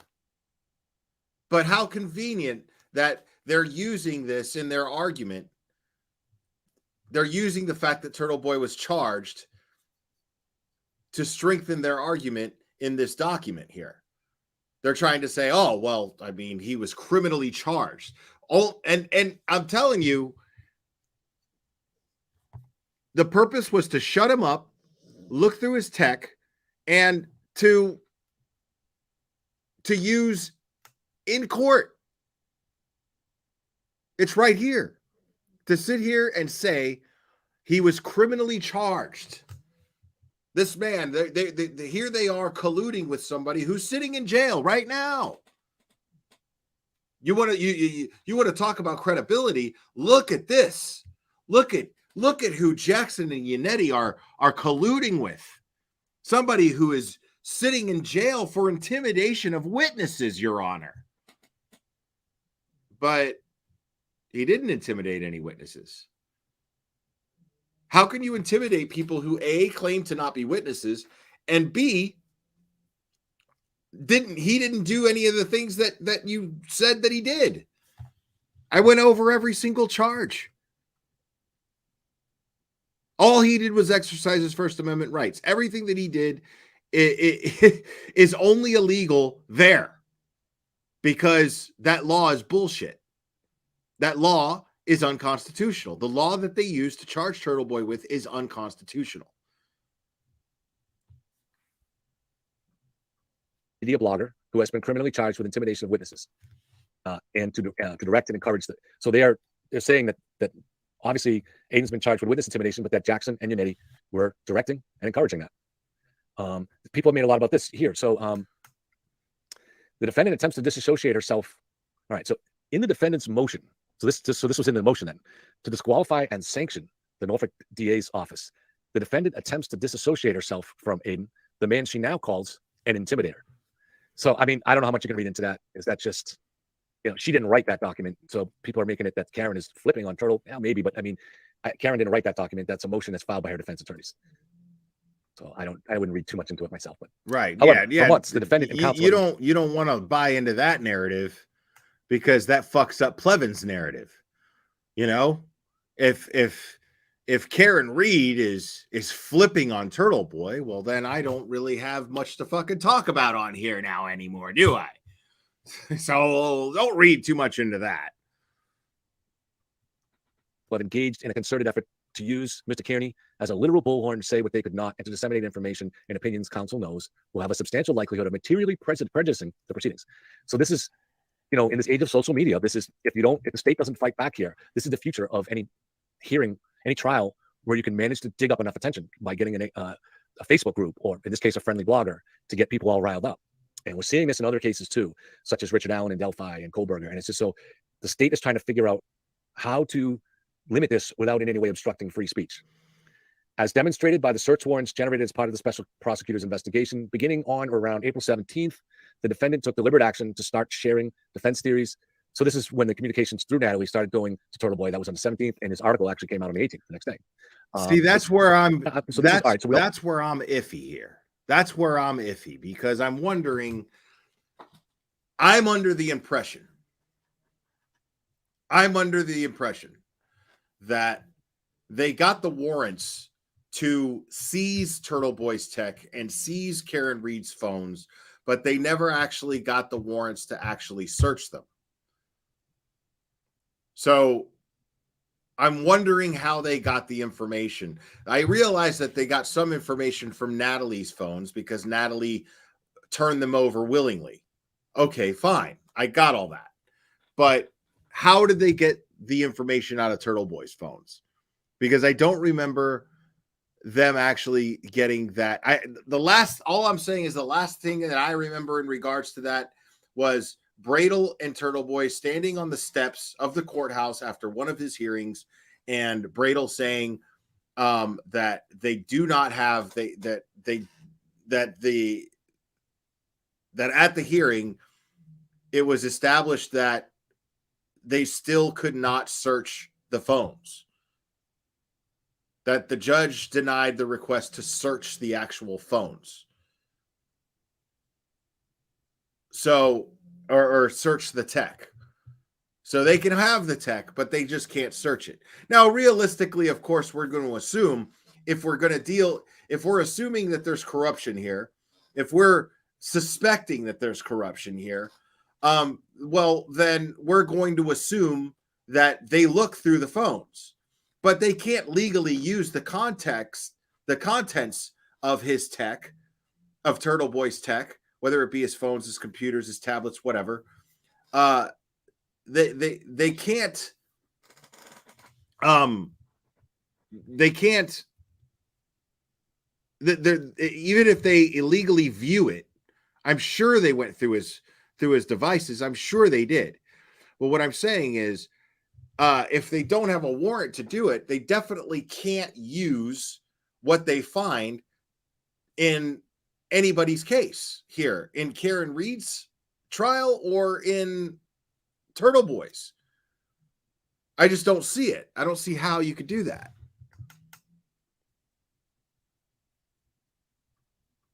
So we also know that Karen was at some point in May started using the encryption app called Signal. So it says here the Signal messaging application is what they were using, explaining that it provides secure end-to-end encryption. So I'm curious if there's any sign here if they've broken that encryption. And it might be, because it says not necessarily. Okay, so using encryption and instructed the intermediary, that's Natalie, to forward all information, which included witness information, home addresses. Oh my God, if they got that, damn, wow. That's the first I've seen of that. So they were actually, if Karen's defense team was sending home addresses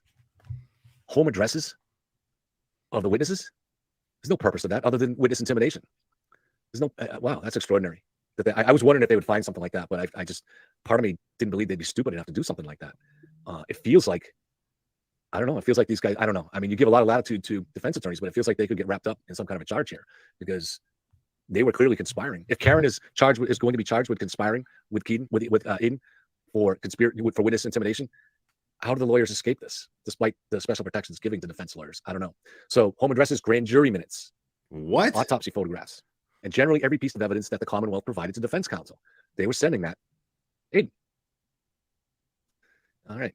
Okay, so Yannetti had 9 calls with Kearney between April 20th and May 1st. That's 10 days. That's when the story. Now, unless those documents are sealed, they did nothing wrong. Unless there was a court order sealing those documents, then there's nothing illegal about that. Is it unethical? I don't know. You'd have to speak to the Massachusetts Bar Association for that. I don't know. But, I mean, yeah, I'm not going to sit here and think, I'm not going to assume that it's unethical right away, but like I said, I'm not, you'd have to ask the bar about that. I don't know if it's unethical, but I don't fucking sure as fuck don't think it's illegal. The story was breaking. Jackson had 3 calls. It says the Commonwealth has a good faith belief that these conversations continued even after Mr. Kearney was criminally charged on October in 2023 for the harassment of witnesses. So I don't know, good faith belief that stops short of evidence. So we'll see. Attorney Jackson encouraged those gathered outside, in particular Mr. Kearney, to contact witnesses and ask them inflammatory questions. In this video, Jackson asked, "Don't you want to ask questions?" We remember that moment when he turned to Aiden saying, "I know you do." And then after that, they went to lunch at the Omni. Aiden, Karen, and the lawyers. And keep in mind, he was... Okay, so what? So fucking what? I love that everybody's just like, oh my God. Turtle Boy had lunch with Karen Reed and her attorneys. So fucking what? So fucking what? Cares? And who gives a shit what information they gave him? Difference does it make?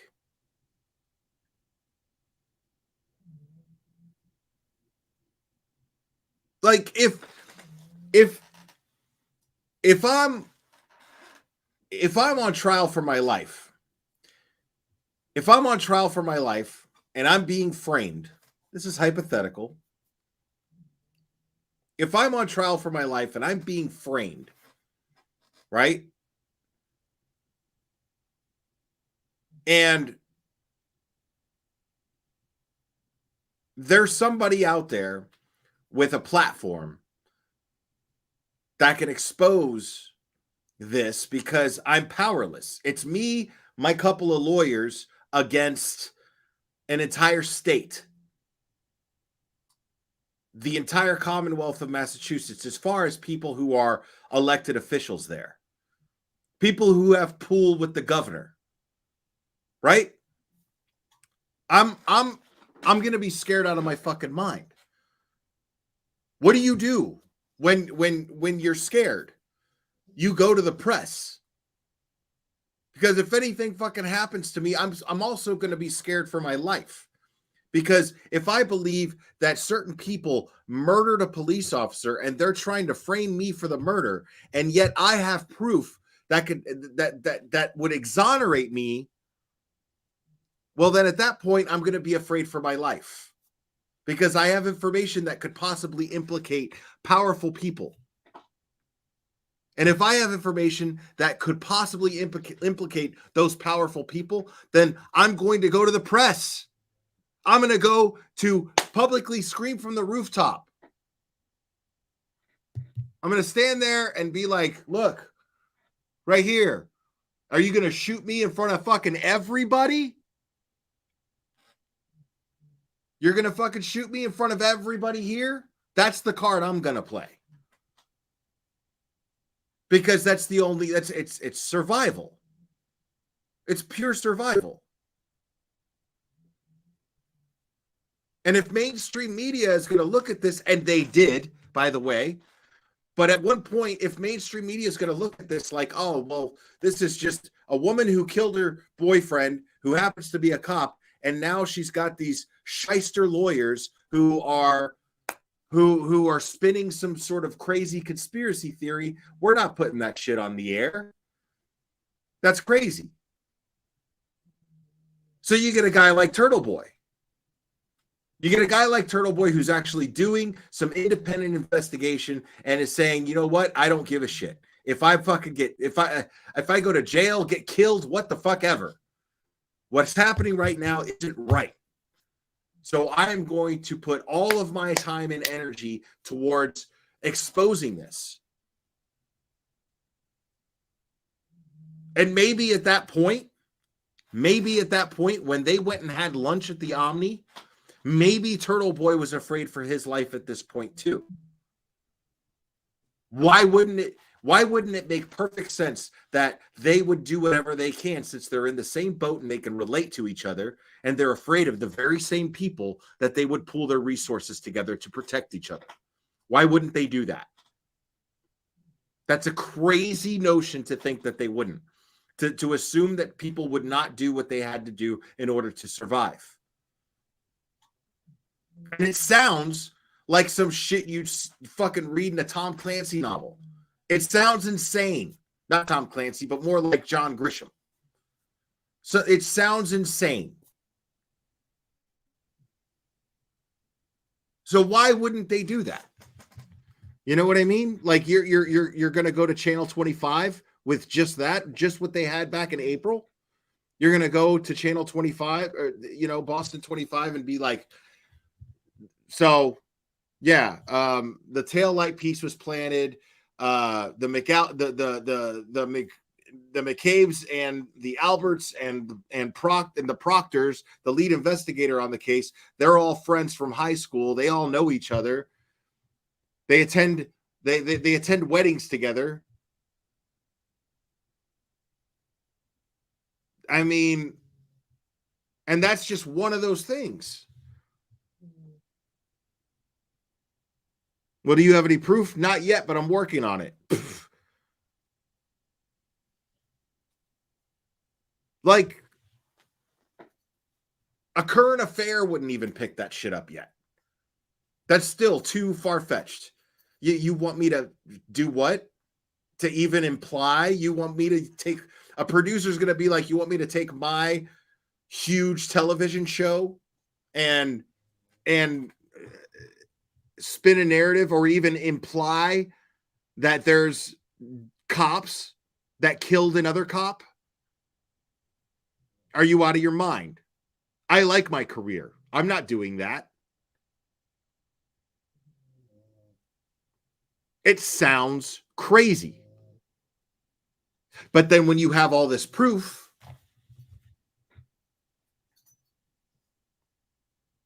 you have Jennifer's call list, her call log.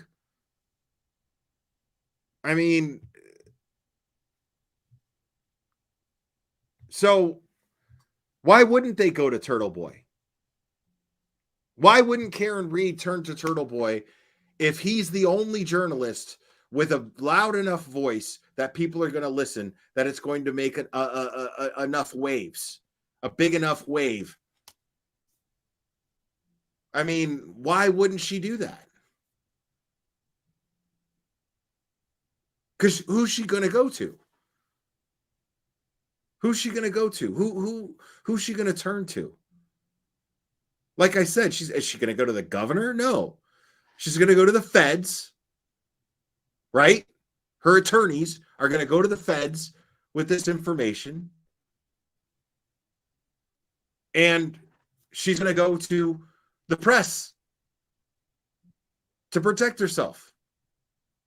Because at that point, who do you trust? If you're in Karen Reed's position and you believe with all your heart that you are being framed, let's say Karen is absolutely innocent. Assuming Karen is absolutely innocent, she's going to go and she's saying that she's being framed, and there's the systematic conspiracy taking place to make sure that she is the fall guy for this Boston police officer who is now dead. Who does she trust? Who is she going to trust? She can't go to the Commonwealth. She can't go to the very people that are trying to prosecute her for this crime. She should be able to go to them. But if they are working in conjunction with the very investigators who are conducting this investigation in such a nefarious manner. Well, I mean, if those are the gophers for the evidence for the prosecution, well, then you're not going to trust the prosecution. You're not going to trust anybody in that DA's office. So you're going to go above their heads and you're going to say, fuck this. I'm going to go to the feds and I'm going to go to the press because I don't even trust the feds. If I can't trust the district attorney of the county that I live in, I'm going to go to the feds, but I don't really trust them either. So the way to ensure my safety is to go to the press and make sure the whole world sees it so that if anything physically happens to me, if I end up getting hurt or killed via some sort of an attack or anything suspicious,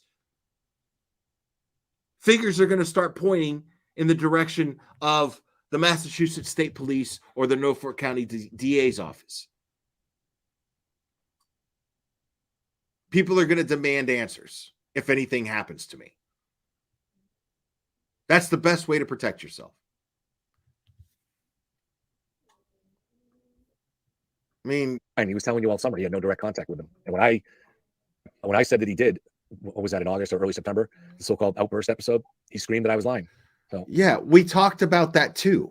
We talked about the fact that Turtle Boy lied to all of his audience about talking to Karen Read. I was like, I know I heard him say that he was never in contact with Karen Read. I know I heard him say that. Who gives a shit? I mean, okay, so he lied about it.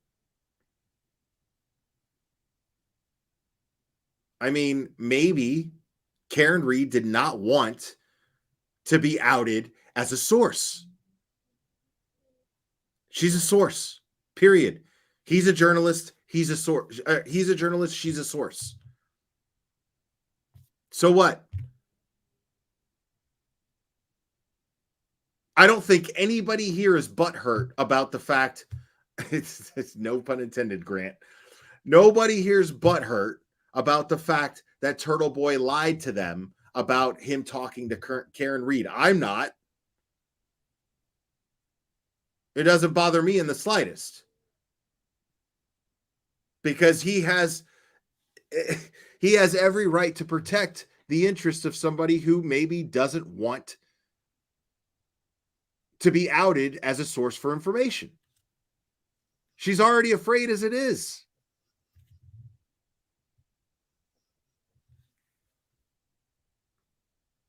I mean, so to me, that doesn't make Turtle Boy less credible. I mean, there's other things that you could bring up that would make a better argument to me that Turtle Boy is not credible than that. And I don't find him to be not credible. I'm saying you got to do better than that. Way better. And you can do better than that. But that's the route you go to try to get me to be like, oh my God, you see, Turtle Boy's a liar. Of course he lied about that. I'd fucking lie to you people about that too. Every single one of you motherfuckers, I don't give a fuck. If I was talking to Karen Read behind the scenes and Karen Read asked me, hey, don't tell anybody that we're talking, I would fucking lie through my teeth every single fucking time I came up here to every single one of you motherfuckers. I wouldn't give a shit. I wouldn't care. You guys could fucking cry about it and then get over it. But I'm not going to compromise the integrity of this person's you know what I mean? That's an information cow that is constantly giving me milk. If I'm a journalist, and I'm not even a journalist, and me simply just being a guy on YouTube, my integrity, the personal integrity that I hold to myself would still put me in a position to where I'd be like, fuck all you people. It's none of your fucking business who I talk to. And if this person asked me to lie to you all about fucking talking to that person, well, fuck you. Too bad.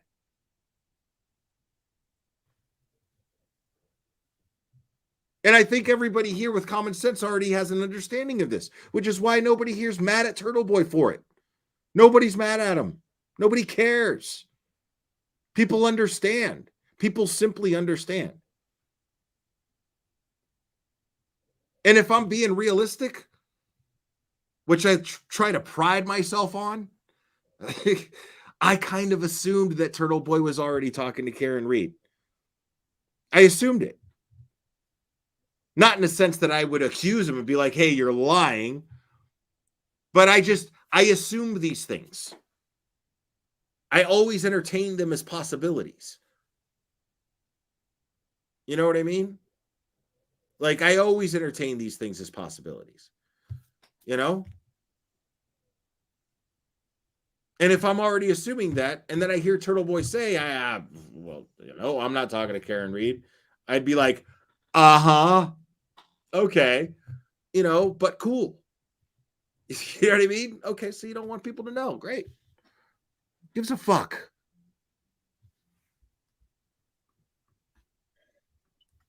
I know. Anyways, so they communicated, provided him non-public materials, theories of defense, blah, blah, blah. All right, we can get through this. We'll get to the good stuff soon. A clear inference can be made that the defendant and her counsel directly encouraged and manipulated Mr. Kearney. And I do think he was manipulated to some degree, because I do think that he's believed everything he's been reporting this summer. He wasn't asking questions because it was in his interest to push this theory, but that doesn't mean he didn't believe it. He didn't have the intellectual integrity. All right, so you got to pick a narrative here, bro. Okay, you got to pick a narrative here, right? Because if Turtle Boy, if Turtle Boy believed and he was duped by Karen Reed, right? Well, then he's a victim. Why are you sitting up here using your platform and your platform on Twitter to trash the guy every chance you fucking get and trash his credibility? Why are you making him out to be a liar all the time if you're sitting here saying right here with your own fucking mouth that you believe Turtle Boy believed everything that he was saying? If Turtle Boy believed all of the information that he was putting out there into the world as an independent investigative journalist, well, then guess what that makes him? That makes him an ethical, independent investigative journalist. So therefore, you and Kate Peters and Grant, none of you people have any argument to hold any water against Turtle Boy's character in this case. If you honestly believe that he believed everything that he was saying, well, then that's somebody with integrity. He's reporting what he believes to be the truth with conviction. That's an ethical, passionate journalist. Nothing less. So please remember, Plevin, please remember the next time you tweet something implying that Turtle Boy is a liar and a piece of shit, please remember that you said what you just said right here. Directly encouraged and manipulated Mr. Kearney. And I do think he was manipulated to some degree, because I do think that he's believed everything he's been reporting this summer. He wasn't asking questions because it was in his interest to push this theory, but that doesn't mean he didn't believe it. He didn't have the intellectual integrity to ask those questions. Let's keep that same energy moving forward, Kevin. Thank you. But I do believe he believed it, and I believe he was manipulated. I do think he was manipulated by Karen. So Karen needs to continue personal attacks on witnesses and their family members, including juvenile children, with the sole purpose to embarrass, intimidate, harass, and deter these individuals from testifying. Mr. Kearney publicly stated that the motivation of his actions was to prevent this case from ever going to trial, conceivably a goal shared by the defendant. Now, at the time, to many people's ears, I think that they took that, and he would explain it that he's fighting for justice. But understand that when you combine that with the tactics of rolling rallies and things like that, what that does is he's put the different components into what would be required for witness intimidation. And one of those is intent. You've described what your goal is here, and he described it every night. Lawyers are subject to discipline when they violate or attempt to violate the rules of profession. Here's the thing. When you believe that someone's innocent and you are someone who's innocent with a team of defense attorneys out to prove that you're innocent, well, then the best case scenario to take place in all of this is that it doesn't go to trial, is that your charges get dropped and you get to go home and put this entire nightmare behind you. That's the idea. Yes, the goal is obviously, if you believe someone to be innocent, the goal is that it doesn't even get to trial. The goal is that the charges get dropped as quickly as possible. That's the goal. That does not make a conspiracy to defy the justice system. It's not some sort of conflict of interest in justice in any way, shape, or form. It's none of that. All it is someone, if someone is innocent, then they want to have this nightmare behind them as quick as possible. And the quickest way to do that now is to get these charges dropped to where this doesn't even go to trial. So yes, the goal would be to keep this from going to trial. And to professional conduct, not only assist or induce another to do so. So, they're clearly pointing that at Yannetti and Jackson. I don't know enough about the system to know if there'll be sanctions. I don't think they want there to be sanctions at this point because they want the trial to go on. The trial's going on in a month. So the evidence now shows that the defendant and her counsel have known about defendant and her counsel have known about and shared detailed information about a federal grand jury investigation as early as April 13th, 2023. Okay. They publicly revealed the existence of a federal grand jury in court on May 3rd. The defendant and defense counsel's knowledge about a federal investigation both predates and exceeds that of the Commonwealth. So just to comment on this briefly here, I've spoken many times with Natalie Karen's friend in California. And to let you guys, I've talked about it before, but her interest in this was as a friend. She cared. And even after I began discussing things with her for months, she believed Karen was innocent, even though Karen refused to talk to her. But she's not someone that really focuses on the evidence. It's just kind of personal with her. She has a personal connection with Karen. They talked every day. And so she believed her. It was a very personal thing.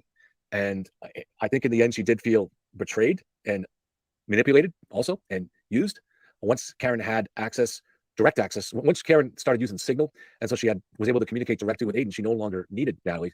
So she just jettisoned her. But if you think the result of that was Karen saying, I'm going to go get her back, that didn't happen. I can tell you, for months, it didn't happen. When I was talking to Natalie, she was still defending Karen as innocent.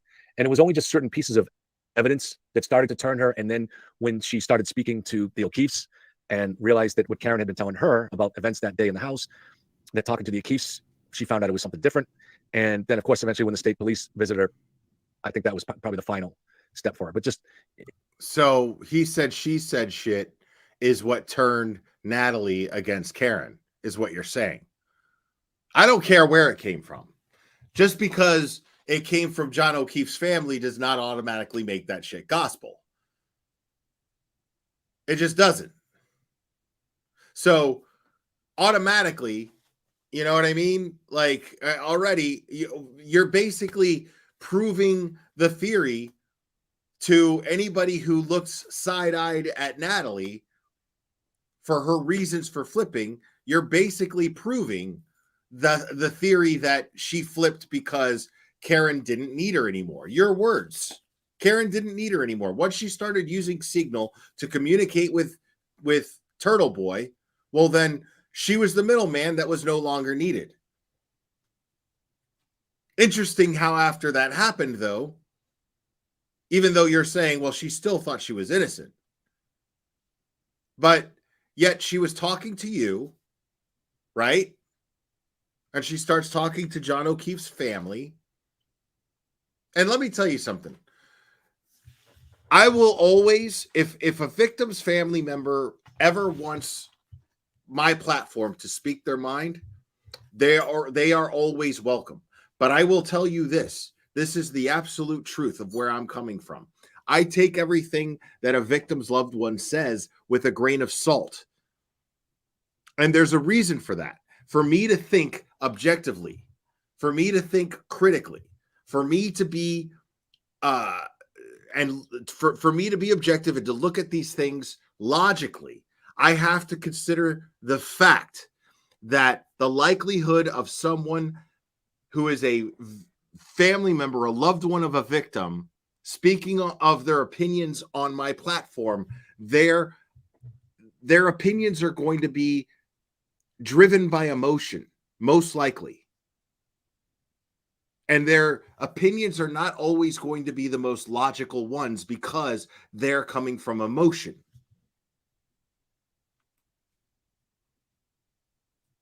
So I'm going to take what they're saying with a grain of salt. I'm always going to give them a platform. They'll always have a right to speak, for sure. I would never stifle a victim.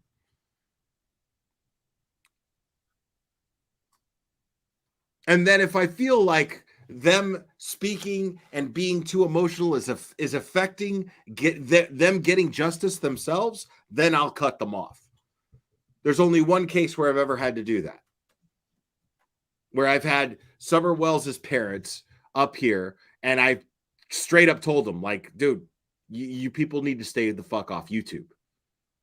Because every time you go on YouTube, you give fuel to the people who are trying to make you guys out to be murderers of your own child. And it's getting to the point to where me bringing you up here, if I bring you up here, I'm contributing to that. Because every time you say something, it's going to get twisted by the people who are trying to milk money out of a bunch of people who want to believe that you're child murderers. It got to a point where I'm just like, you're damaging your own case. You're damaging the investigation into finding your own child. And I don't want to be part of that. And I don't believe that they're guilty of anything. I have no evidence. I have nothing there's nothing for me to believe that they did anything to this child. Nothing. There's absolutely nothing for me to believe that. I absolutely have no opinion on their guilt or innocence as far as Summer Wells' disappearance. So I assume that they're innocent. I assume that they're grieving parents, period, because that's the right thing to do. But for some reason, they love going on people's YouTube channels and talking. And they love getting involved in the drama with other YouTubers. They love that shit. And it got to a point where I was just like, I won't have it here. I'm not doing it anymore. Like, you've exceeded, you have exceeded the patience that I have for allowing a family member of a victim to talk. You've exceeded the constructive, the point where it's constructive to being possibly destructive.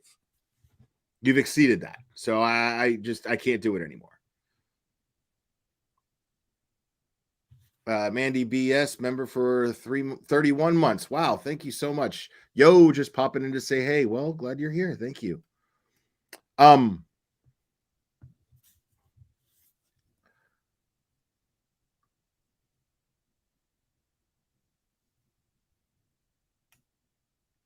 So, I mean,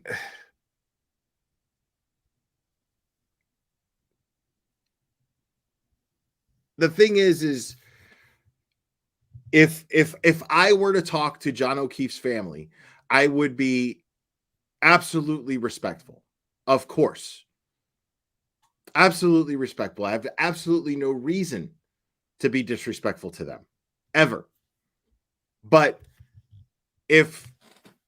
anything that they tell me, I'm going to take it with a grain of salt simply because I know that they are more emotionally involved than anyone else that I'm ever going to talk to in this case. These are the loved ones of the victim. So their opinions are going to be driven by emotion. The things that they say are going to be driven by emotion. The reason why they say them is going to be driven by emotion. So I have to keep that into consideration and be a realist.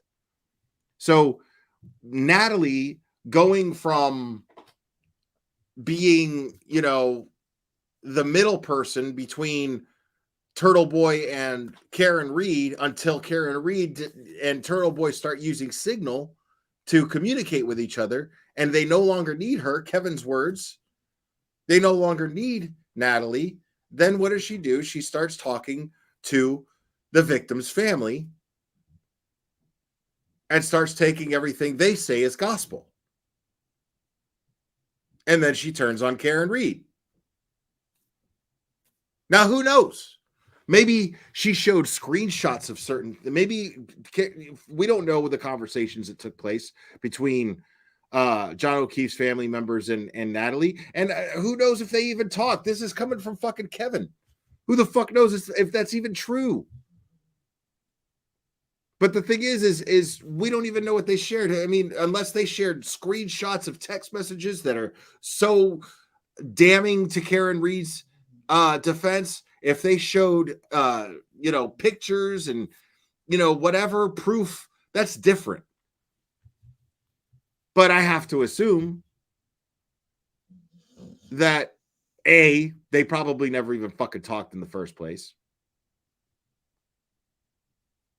And or B, that whatever they told Natalie is going through different parties and channels, and there's probably very minimal truth to what's being said as far as what they said. They're probably being misquoted because they've gone through 2 or 3 different channels already before it got to wherever is whoever is saying that John O'Keefe's family talked to this Natalie person. Because I haven't seen one document that says so. All I hear is Kevin saying it. So again, whatever John O'Keefe's family had said to Natalie, allegedly, I'm taking with a grain of salt. The idea that they even spoke, I'm taking even more with a grain of salt.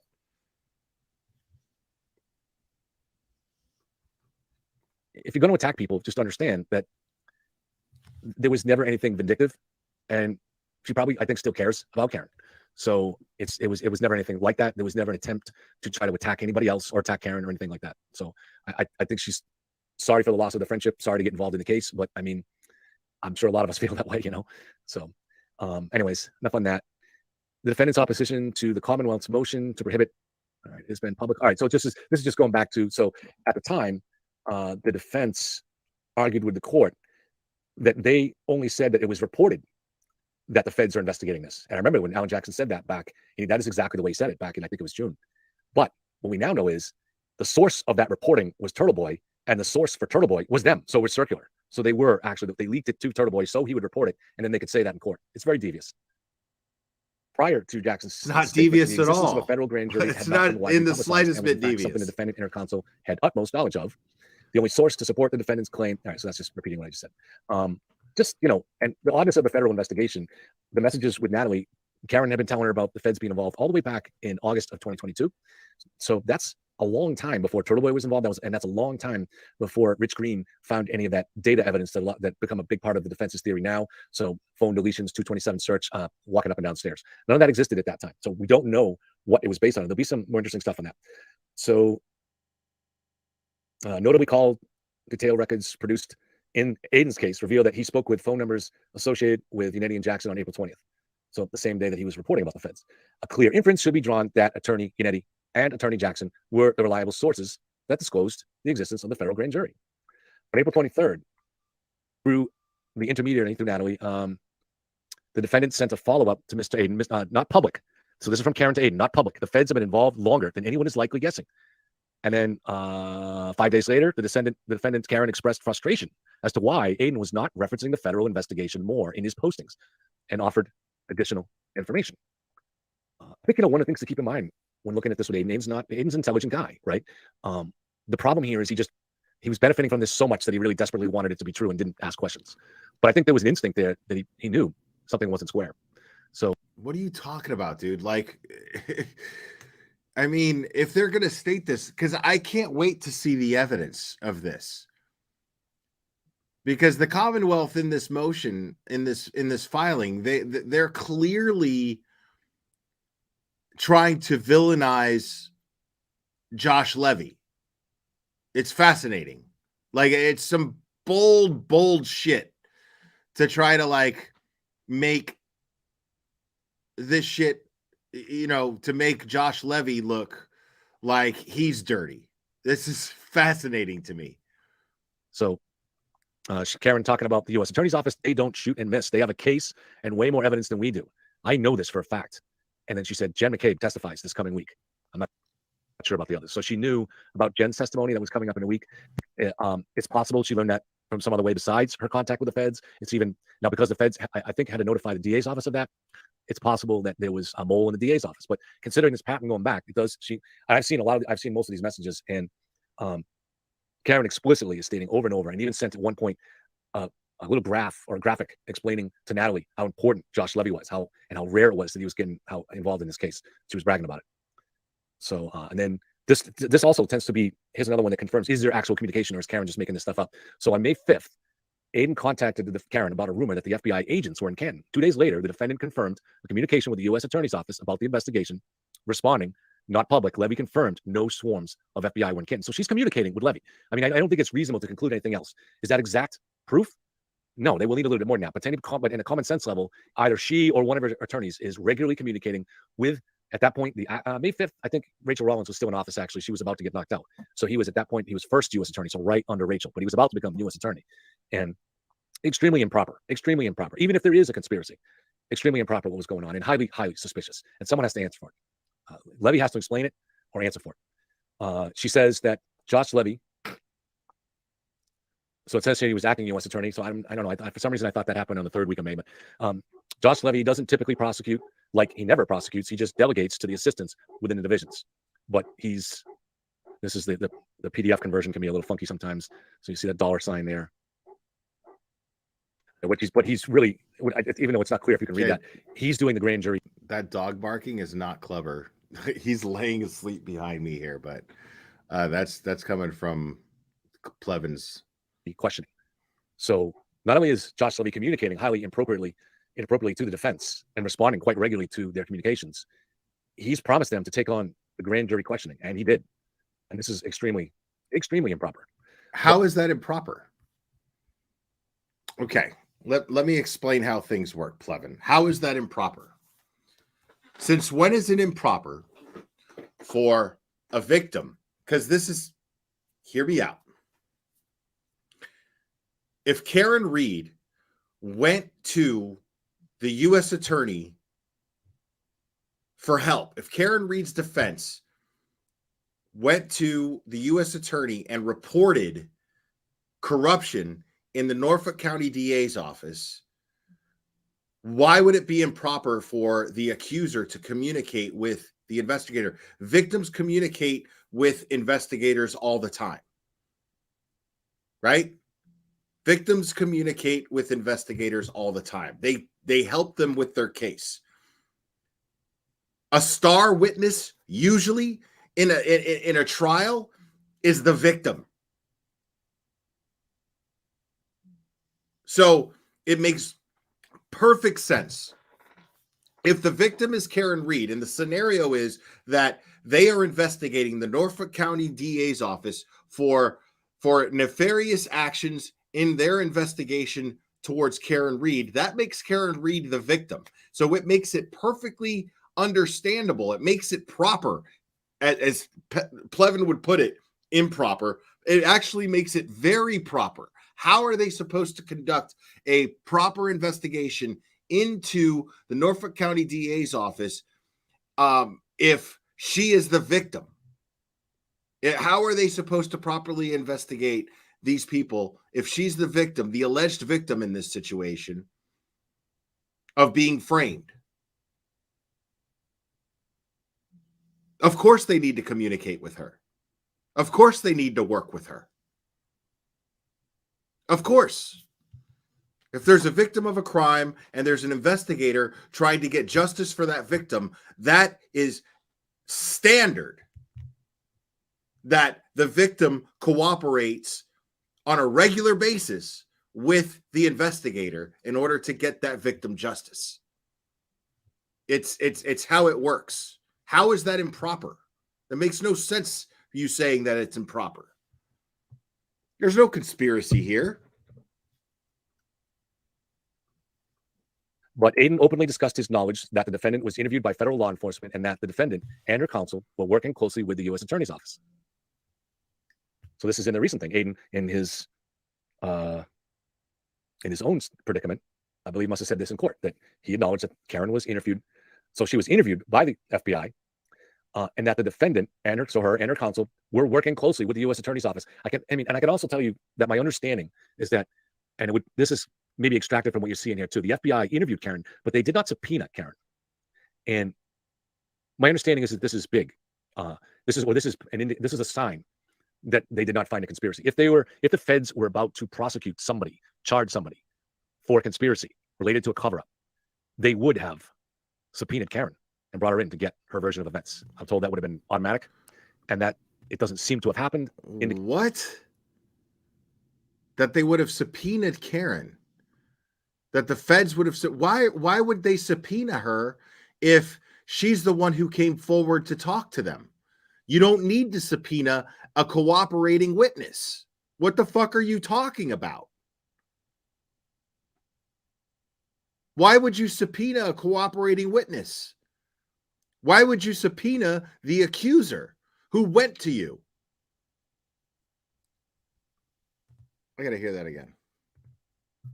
My understanding is that this is big. This is a sign. My understanding is that this is big, y'all. Gay! I'm such a child. Oh my God. That they did not find a conspiracy. If the feds were about to prosecute somebody, charge somebody for conspiracy related to a cover-up, they would have subpoenaed Karen and brought her in to get her version of events. Steve Plevin, I got a lawyer in my chat right now. And my lawyer in my chat says you don't need a subpoena. You don't need to subpoena somebody who's coming in voluntarily. Right. The whole point is to basically force them, like you're obligated now by law to speak in the interest of justice. You have to speak. You have to speak your piece here. Events. I'm told that would have been automatic, and that it doesn't seem to have happened indicates no charges are forthcoming. So on this is I started underlying here because it's crazy. Wow, dude. On November 28th, this past November, Aiden received information, presumably from the defendant or counsel, about the feds that I will not be making public, and details a phone call that occurred days prior between Yannetti Jackson and the then U.S. Attorney Josh Levy. This is just a couple of months ago. It was disclosed to Aiden that the U.S. Attorney requested a conference call with Yannetti and Jackson, where Levy requested the defendant delay the trial date, requesting the defendant provide Verizon cell phone records that were ordered by this court on November 15th. And Levy asked them, which is stated in not so much detail, but it's still stated in it's funny. It's still stated by the defense in their motion to delay the February 15th hearing. And this is the kicker about that. It was a joint motion, Plevin. It was a joint motion that the prosecution agreed to. The prosecution was like, sure, yeah, let's delay it. Why not? Because we all know that they jump on every opportunity to delay this. The prosecution has done everything to delay this. They still haven't shared all the discovery with the defense. So you're sitting here and you're acting like there was this big conspiracy going on behind the scenes to cut out the prosecution and collude behind the prosecution's back. But they agreed to the motion, and the motion, like, it was a joint motion to delay those proceedings. And in that motion, it says straight up, it says that that the U.S. Attorney has requested a meeting with certain parties involving the Karen Read case, and they want to wait until after that meeting takes place to be able to move forward with the proceedings. And the prosecution signed off on this. Lolly's fucking signature is on that motion. He signed off on it. What the fuck are you talking about? You are contacted by media in the next coming days or weeks, we would appreciate if you did not mention us working together. what in the hell is going on here? This really seems to be no question that Josh Levy was part of the defense team. I don't know why. I don't know what the personal connection is there. I have no idea what it is.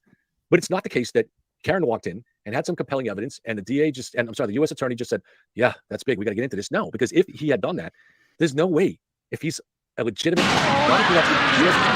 there's no way that he would be having these inappropriate communications and conference calls and asking them to delay a trial, interfering in a state's murder case, asking for evidence like the Verizon phone thing, because we'll see, I think this is coming up in the next thing, that they never requested any evidence from the state at all. So it appears the defendant is the sole source. Why would you request evidence from the very people that you're investigating? Okay, I work for the DEA, right? Hypothetically speaking, right? I'm Sean. I'm Sean. 20 years ago, I work for the DEA, and I'm investigating a drug dealer, a drug kingpin, right?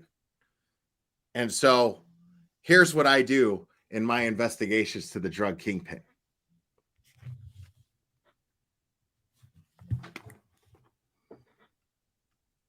Pablo, what's up, homie? Yeah. Hey, listen. Hey, so my office, we're investigating you right now. Yeah, I know, Mr. Escobar. I get it. Right. I know. Listen. Any chance you could send me over some cocaine? Just so I have something to nail you with in court. You think you'd help me out with that? I mean, look, come on, dude, we're tight, right? Could you send me over some cocaine so that I have, please. Hey, and when you send it over, can you make sure that you put your name on the return address on the envelope? Make sure you lick the envelope, get your DNA all over the envelope for me. I'd really appreciate it. Good looking out, man. Hey, dude, come on. This is me. I got you, bro. All right. Bueno, dale. That's what you expect Josh Levy to do, right? That makes a lot of sense. Okay. Jesus, dude. Source of information for the federal investigation surrounding this case, as the U.S. Attorney's Office never requested a police report, photograph, sworn grand jury testimony, witness list, third-party record, or piece of evidence from the Norfolk District Attorney's Office or investigators from the court. It's just stunning. I mean, if you think the federal government is trying to investigate whether there's a cover-up here, just consider that. They made no effort to get any of the evidence, not even the witness list. And this kind of explains my understanding. Can I say this? Wow, dude. The U.S. attorney seemed to be in his, and I don't know any of the specifics about the police question is killing me, bro. Of the grand jurors, but that generally he was using either TB Daily News or something very similar to that as a visual prompt guiding his questions. So it seems strange when I first heard that, but now it's like, well, because they didn't want to get the information from the DA's office, so they had no choice. That's just stunning. It's just stunning that this shit would go on like this. I mean, they better be getting this guy's office ready in ropes and gray because he's going to need it soon.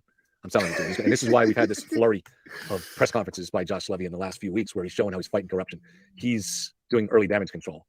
But dude, you cannot. He didn't know this. He didn't know the state was going to be this explicit. I guess he hoped that they would soft pedal their approach, but no, they're going for the kill. They're as they should be. And I just hope that at some point they don't buy off Morrissey or scare him off in some way. That Morrissey continues to dig to get to the bottom of this. I don't know anything about Morrissey personally, so if you think I'm defending him or saying that he's clean, or I don't know anything about him. All right, and I don't give any official, a benefit. Why are you talking like Morrissey is in some sort of like powerful position to where he can investigate Levy? That's not, no, bro. Like Morrissey's the one under investigation, my man. Okay? Morrissey's the one that's under investigation. Okay? Morrissey's the one in the hot seat here. Make no mistake about it. Morrissey is the one in the hot seat here. Morrissey's not going to come along and save this whole thing. You know what I mean? Start cracking the whip of justice all over the place. That's not what's happening here. Morrissey's the one in the hot seat. There's no escaping that. There's no way you could paint this picture to be anything else. Not to people that have any common sense. Benefit of the doubt. You just go by the evidence. And this is highly inappropriate. I'm not a lawyer, so I don't know if it violates any criminal statutes to be communicating like that with the defense. I would think it might. Of course it doesn't. Why would you think it might? The fuck are you talking about? So let me read what it says here. It is apparent from the statement, apparent. Okay, it's not proof, it's apparent. It's not definitive via proof that we have. That's not what that says. It says it is apparent, meaning it looks like. From the statement attributed to U.S. Attorney Levy and the information shared by the defendant that the U.S. Attorney's Office is working closely with the defense. Yeah. Right. We know that. Everyone knows that. Everyone knows this. Like, I love how Plevin is trying to paint this out to be some sort of fucking bombshell. Like, whoa, holy shit, I can't believe that it says this. The Commonwealth is sitting here saying that the defense is working with the feds, dude. Holy shit. Bombshell. No, dude, we already knew that. Why do you think everybody is saying we sure as fuck hope that Michael Morrissey is wearing his brown pants? Because we don't want, he's not going to want everybody to see the fucking stain sitting on the seat of it. Because he's going to be shitting himself this entire time. He has been shitting himself this entire time. Fishing for information, seizing tech, trying to find out. This is what he's been doing. This is what Levy has been doing. And Michael Morrissey has had no choice but to sit there and go, fuck. Hey, Belland, write that letter. Write another one of those letters. But I just wrote one. We haven't heard back from fucking write another one. I got to know what they fucking know. Why don't we got to know what they know?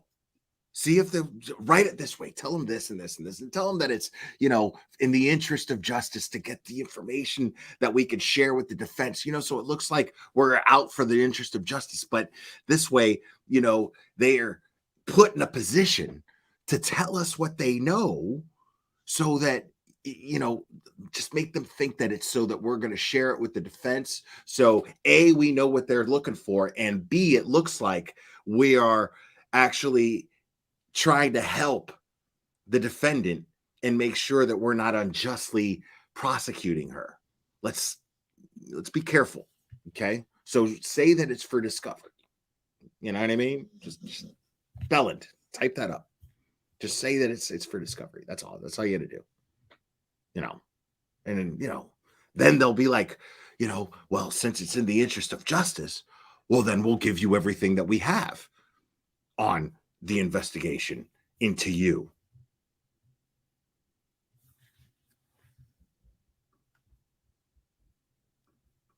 It might, but at the very least, I would think the Inspector General and the Ethics Office are going to be looking into this. And even if they're do political connections or whatever are predisposed to being friendly to one of their own, this is just generating too much publicity now, and it's too on the nose. Not to mention some of the other stuff I've reported on this channel, such as the inappropriate action by an FBI agent to try to intimidate someone else who had a separate case against Aiden into dropping her case.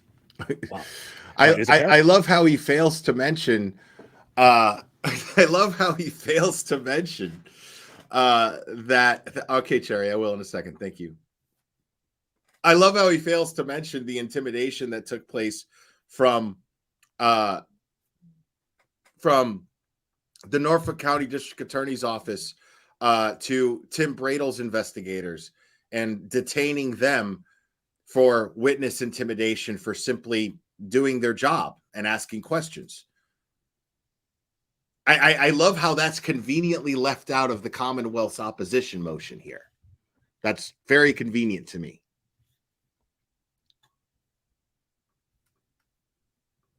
apparent from the statement attributed to U.S. Attorney Levy and the information shared by the defendant. See, this is. I mean, this has to be one of the most stunning statements you'll ever see in a document like this.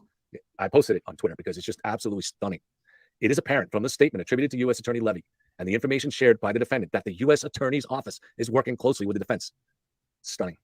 Now, obviously, maybe that has to be proved more, and you hear on one side, and but it does seem to be the evidence, doesn't it? I mean, to any objective look at it, this has been going on for a while. As of February 14th, neither DA Morrissey, his assistants, nor the state troopers. All right, this is important too. Now, again, if you think there's a cover-up, if you think there's a conspiracy to frame Karen and the feds are about to bust it open, it's time to give that up. It's time to give it up. Okay. Look at this. So just look at this statement here. Even if you don't trust the state, the odds of them making a statement like this, only to have it be thrown back in their face 2 days from now with indictments, it's not going to, it wouldn't happen. So as of February 14th, neither Morrissey, his assistants, nor police troopers assigned to the district attorney's office have been advised that they are the target of a federal investigation. And the thing is wrapped up. So I'm sorry, guys. The feds are not coming to the rescue. They're not. It's time to give up that. It's not happening. Sorry, Sean in the Gulf. It's not happening. It appears that Attorney Yannetti distorted information. Sorry, this looks a little jumbled here. With Mr. Kennedy to publicize a false narrative. All right, this is important. This is very important because it's not like you get a lot of latitude as a defense attorney to try to come up with theories. We see this in the Delphi case in Indiana with Abby and Libby and the trial of Richard Allen. His public appointed attorneys have come up with this grand theory that an Odin cult was the ones who really did the murders, and Richard Allen had nothing to do with it. In fact, when Richard Allen confessed over the prison phone, which is admissible, February 14th, neither Morrissey, his assistants, nor police troopers assigned to the district attorney's office have been advised that they are the target of a federal investigation. And the thing is wrapped up. So I'm sorry, guys. The feds are not coming to the rescue. They're not. It's time to give up that. It's not happening. Sorry, Sean in the Gulf. It's not happening. It appears. Okay. So Plevin's logic here is, guys, forget it. The feds are not coming to save the day. The federal investigation isn't happening. How does Plevin know this? Because the Commonwealth's opposition motion sits here and says that they were not informed that they were the target of an investigation. So because, according to Plevin's logic here, because the Commonwealth was not informed that they were the target of an investigation, well, then it means that the investigation just isn't happening, doesn't it? That's exactly what it means, right? Again,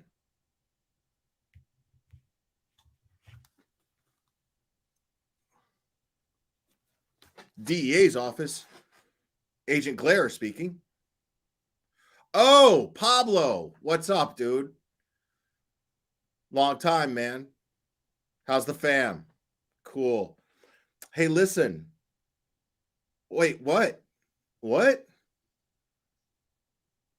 Oh, shit, man.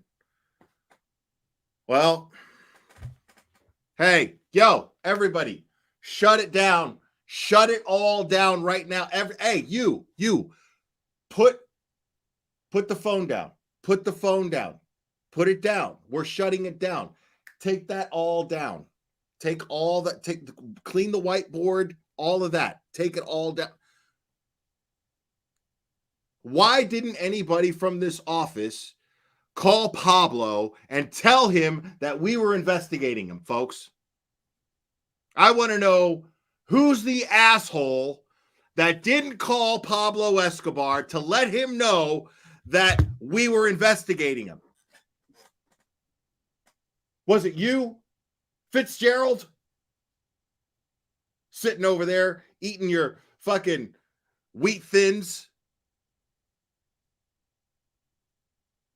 We have an obligation to our suspects, people, okay? We have an obligation to our suspects to let them know that they are currently under investigation. I don't know how the hell you think we do business around here, but here in the DEA's office, we give our suspects a heads up and let them know that we're coming. Otherwise, what's the point? What are we doing here? Plevin, bro. Go to bed, dude. Go to sleep. Go to fucking sleep, dude. What are you doing to yourself, bro? What are you doing? That Attorney Yannetti distorted information. Sorry, this looks a little jumbled here. With Mr. Kennedy to publicize a false narrative. All right, this is important. This is very important because it's not like you get a lot of latitude as a defense attorney to try to come up with theories. We see this in the Delphi case in Indiana with Abby and Libby and the trial of Richard Allen. His public appointed attorneys have come up with this grand theory that an Odin cult was the ones who really did the murders, and Richard Allen had nothing to do with it. In fact, when Richard Allen confessed over the prison phone, which is admissible, he confessed to his wife and his mother. Well, the theory was that these Odin cult guards forced him to do that. So you're allowed to make up crazy theories. But, to just point the finger at innocent people, I don't care how hard you think you need to fight for your client. That's unethical. Now, I don't know what the law is on that. I'm going to guess it's probably legal. Well, it's highly unethical. Plevin, what if your client is innocent? I got to hear that one more time. To just point the finger at innocent people, I don't care how hard you think you need to fight for your client. That's unethical. Now, I don't know what the law is on that. Is it unethical if your client's innocent? Is it really? Is it really unethical? What if your client's innocent though, Plevin? Is it unethical then? This guy's fucking hilarious, bro. I'm going to guess it's probably legal. It's highly unethical. It's highly unethical. A good person wouldn't do it. So I'm sorry. These aren't good people that would do this. And it seems to have started long before Alan Jackson was involved. This is Yannetti. And you'll see more on this as we go through the documents, especially when we get to the Scanlon stuff. So he's the one that seems to have concocted and publicized this false narrative that Colin Albert, who was a juvenile at the time and who was not present, and the data will prove that. And Yannetti knows this is what the state's saying, that they know the data will prove it, is that he's the one who killed John. Yannetti is well aware this opinion is contrary to the evidence, and likely he shared it with Aiden, as the rules of professional conduct would expressly prohibit him from making such a baseless, prejudicial allegation. Now, we're told that the data shows, both from the text to Allie and then the way Allie's phone was tracked, that Colin left that party. I think it's, I don't know the exact minutes, but I would say 5 or 6 minutes before Karen and John could have arrived or did arrive. So they have that. They know it. Unless the state's completely lying about that, they have that. So to just keep pushing it into the public sphere, which they are doing, that in that first story on April 18th, Turtle Boy fingered Colin as the suspect, showed pictures of him with bruised knuckles, described him as a drunken knucklehead, a football player, a jock. It's unethical. Unethical. All right. In February of 2022, so this is weeks after John's death, Stephen Scanlon, a private investigator, contacted him. Mr. Scanlon indicated he knew Brian and was interested in helping the defense, but did not have personal knowledge about the case, nor did he speak to any witnesses or have any insider knowledge. Mr. Scanlon did not conduct any investigation for Yannetti, and it appears their relationship terminated in February of 2022. So right there. 16 months later, Scanlon received a phone call from Aiden, and Scanlon suspected that Yannetti. So, all right, so this is interesting. So Scanlon suspects now that Aiden got his contact information and his name from Yannetti. Now, I can say that very early on in this case, from my own law enforcement contact, someone who knows Scanlon personally, had told me that Scanlon was a possible witness. And it's not, he didn't know that he had any information, but so that name was floating around. I'm not sure when I first heard that, but definitely by May. I don't think in April, but definitely by May. I don't remember for sure. I didn't know anything about it, so I tended to dismiss it. And then, so Aiden arranged to talk to Scanlon on the phone, and he illegally recorded it. And then that was briefly published on TV Daily News. So a lot of us, if you've been following the case, know about that. Scanlon has expressed frustration that lies were being spread about him and his involvement in the case, calling the situation bullshit as the defense has dragged him into a murder case that he is not involved in, nor has any personal knowledge about. Okay. Thus ends the Scanlon mystery. Right? There'll be a more, but as we scroll down here, there's more. It ends the Scanlon mystery. Right, so that's the end of that document. And then these are exhibits. It ends the. These are interesting. It ends the Scanlon mystery. This is a long dump here. I'm just going to go quickly through to see if I highlighted anything. Again, you guys might find something. I love it. I love this guy's, this guy is giving you a perfect example of how he thinks right here. You notice what he's doing right here? He just went over the Commonwealth's claims that counter whatever the sealed motion for disqualification says, right? Opposing that. He just went over the claims. Now comes the part where they're actually showing the data and the proof, the alleged proof behind their opposition, and he wants to skip over it. It's not important. Let's just get past all that shit. Let's get past the proof. I just want to hear what they say about it. Fuck the proof. We don't need that. It's very fascinating.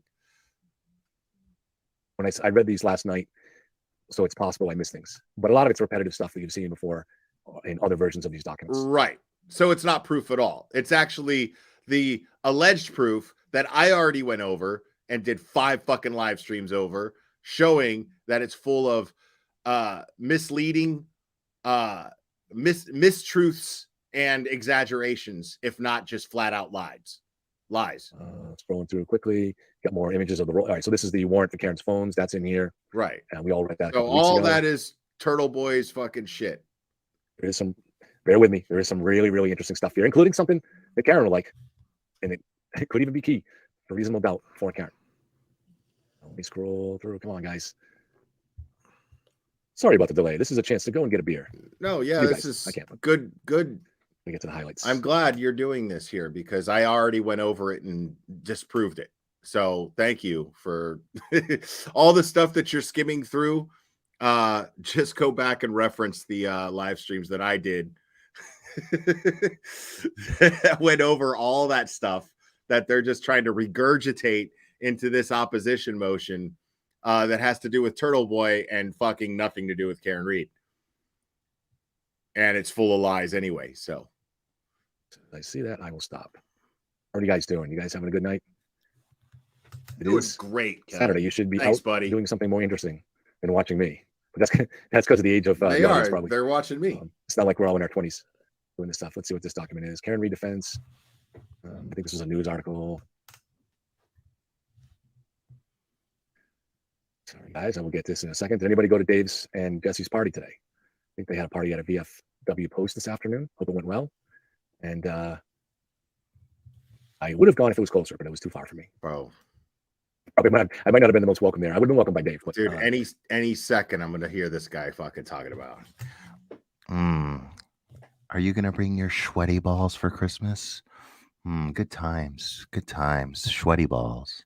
Good times. Good times. Maybe just Dave and his wife. All right, finally, some highlights. I don't even know what document this is, but proceeding without further revealing any of the contents. All right, okay, this is fascinating. All right, so this is Unity had filed this, and he's talking about let's call it the black box. So this is the recording. So he's basically saying, over, but that there was no event, no collision recorded. So without further revealing any of the contents of the reference report, the black box show. Okay, yeah. So here it is. So reference to the black box showed no events. In other words, no impacts or accidents. I don't know. That's fascinating, right? It's not surprising at all, my man. Especially since Grant's fucking recent post states that this thing contains data that's going to be revealed of Karen's, or I'm sorry, it wasn't Grant, it was Coffendoffer. Coffendoffer sat there and said in her tweet that we went over yesterday, Coffendoffer stated that we were going to see proof from the electronical data from Karen Read's vehicle that proved that she hit John O'Keefe. And here you're reading out loud and showing that the very document that Coffendoffer was referencing, saying that it says the exact fucking opposite of what Coffendoffer said. I mean, you people are a bunch of fucking clowns, dude. Like, seriously. So here I was kind of nervous, like, oh my God, there's the smoking gun. That's it. They've got her reverse camera. I thought about this before. I thought, oh my God, the camera, the reverse camera, whatever, in the Lexus SUV. I mean, that's going to tell us everything. This must be the smoking gun that I was waiting for, that they were going to show us during trial. And here, this is the Commonwealth admitting that they don't have it. As has often been true in this case, the statement is not quite accurate and is at best misleading. Without further revealing any of the contents to the reference report, Ms. Reed's event data recorder, which is what is traditionally referenced when referring to a vehicle's black box, showed no events, no impacts, no accidents, since there was no deployment or non-deployment events. So right there, fucking zilch. Absolutely nothing. That's fascinating, isn't it? That's convenient, because that would absolutely be the smoking gun, wouldn't it? Almost literally. That's the equivalent. If Karen Reed's murder weapon against John O'Keefe was her vehicle, well, then the smoking gun would be that vehicle's camera. Her reverse camera.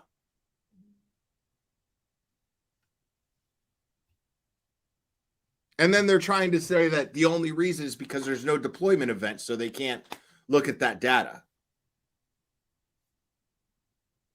I mean, so here's the Commonwealth basically saying, we don't have shit. Because that was basically the smoking gun that I was waiting for. I was like, maybe this is the ace up the Commonwealth sleeve. I'm still open to, once this goes to trial, if it goes to trial, I'm still open to the idea that they have actual definitive proof. Because that's the only justification that I can think of that they would have for moving forward with everything. To where a jury would forget everything else. A jury would forget how fucked up this investigation was conducted because they saw video data of Karen Reed hitting John O'Keefe with her SUV and leaving the scene. But it doesn't exist. And if it doesn't exist, in the interest of assuming innocence before guilt, the way the justice system works, if it doesn't exist, by definition, legally, she did not do it. She's not guilty. If this goes to trial and the defense can poke holes in almost every piece of evidence that the prosecution is going to present, if I'm a juror, I'm going to be like, she didn't fucking do it. She just didn't do it.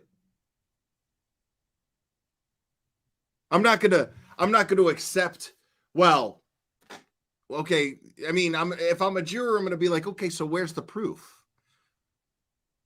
Isn't there a Lexus SUV's equivalent to a plane's black box type situation? They're OnStar that recorded the event. Is there reverse camera footage? Is there anything like that? I'm not going to accept, well, no, because no deployment event took place. That's not going to be good enough for me as a juror. Simple. I don't want to hear the excuses. Is it there or isn't there? Is it there or is it not there? Period. I don't want to hear the excuses as to why it's not there. The excuse doesn't convince me that it happened. You got to do better.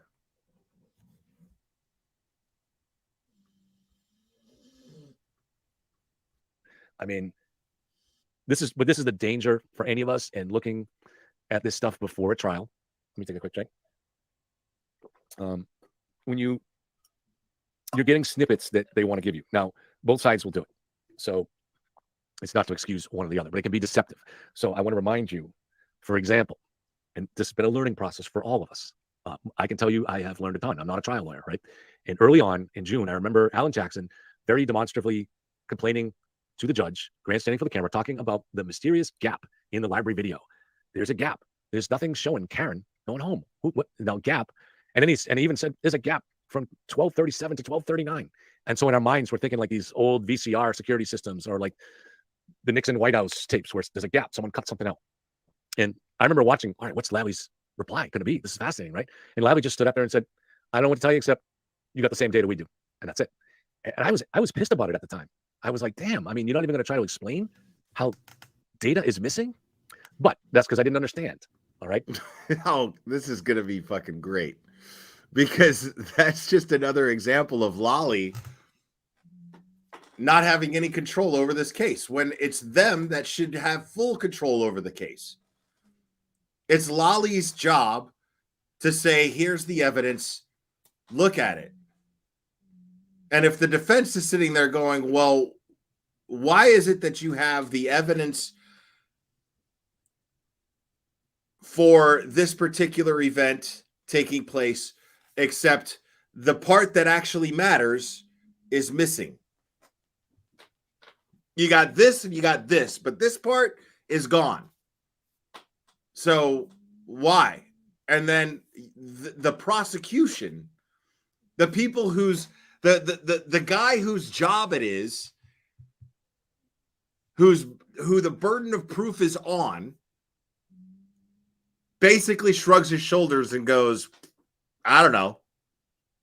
You got the same evidence I do. I beats the shit out of me. I don't know what happened to it. And that's the best he could come up with. And you're sitting there going, I was pissed at the time before I understood. Now I got to hear what he understood. I got to hear this. I don't understand how I didn't understand fully enough how trials work. And so the reason that I don't have any inside information on this, just looking at the basic data stuff. So unless somebody thinks somebody from the prosecution talks to me, no, they do not. Nobody thinks that anybody that Karen could have gone home. Nobody thinks that anybody who fucking matters talks to you, bro. And one of them brought her by Cassie's Corner convenience store. And that, we don't know what's on that video, but Cassie's Corner convenience is listed in the discovery. So it's kind of obvious what happened here. Karen went by Cassie's and didn't go by the library. There's no gap. There was no motion to trigger. It's motion triggered cameras and nothing triggered anyone driving by at that time because she didn't drive by.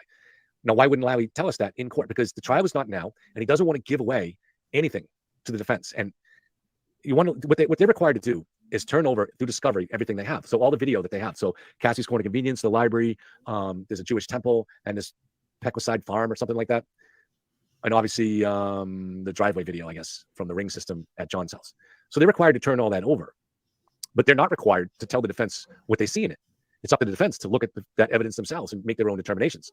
So for Lally to say, well, the reason is she drove by Cassie's Corner convenience store, that's giving away what they've spotted. And they're just not going to do that. That's just not how they play it. But so are we looking at something like that here with this? So how do you know that? Because here he is sitting here saying, well, before I understood how trials work. And I don't have any information on this, and I don't think anybody who fucking matters talks to this guy. This is, again, just his fucking theory, and he's saying that she drove by this convenience store instead of the library. So she drove by the convenience store instead of the library, but there's no proof of that.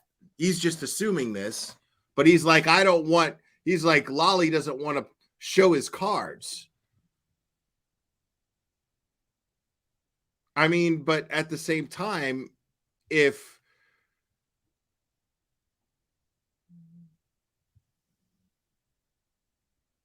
right. Thank you, Tom CPU. So if you're sitting here and you're saying, because that's actually my next point, how are they supposed to, like, you're telling me that yes, the prosecution has shared the video of the library footage to the defense, but withheld the evidence from the convenience store, right?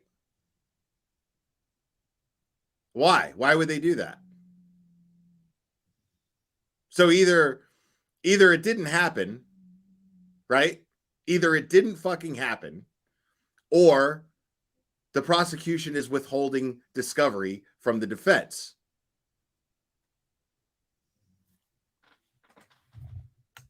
Like, this guy's just like his own worst enemy. He's like making his own argument against him. This black box data, I don't know. So will there, I suspect we may not get a reply to this, just like with the library thing, until we get to the trial. Is it possible that if you just, I spent a month researching black box material this summer, and I finally found a really good article on it. I'll send it to anybody if they email me. It was from a defense attorney, but it was published about 10 years ago. So I don't know if the technology has changed in any of these things, how much the computer system manages it.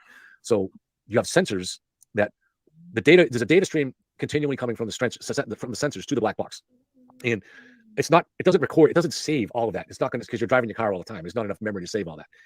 But once a collision is detected, and now at least this is the older version I've seen. So a collision of over 5 miles an hour, then it takes a snapshot of the 30 seconds before that collision and the 30 seconds after, something like that.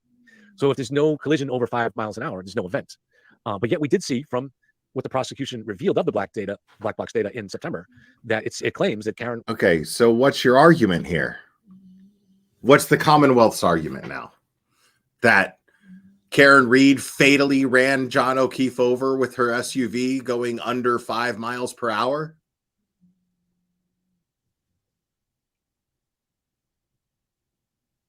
Keep digging, dude.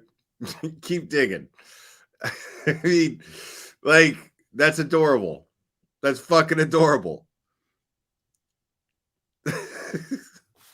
So, I mean, you're sitting there, you became this expert on black boxes, right?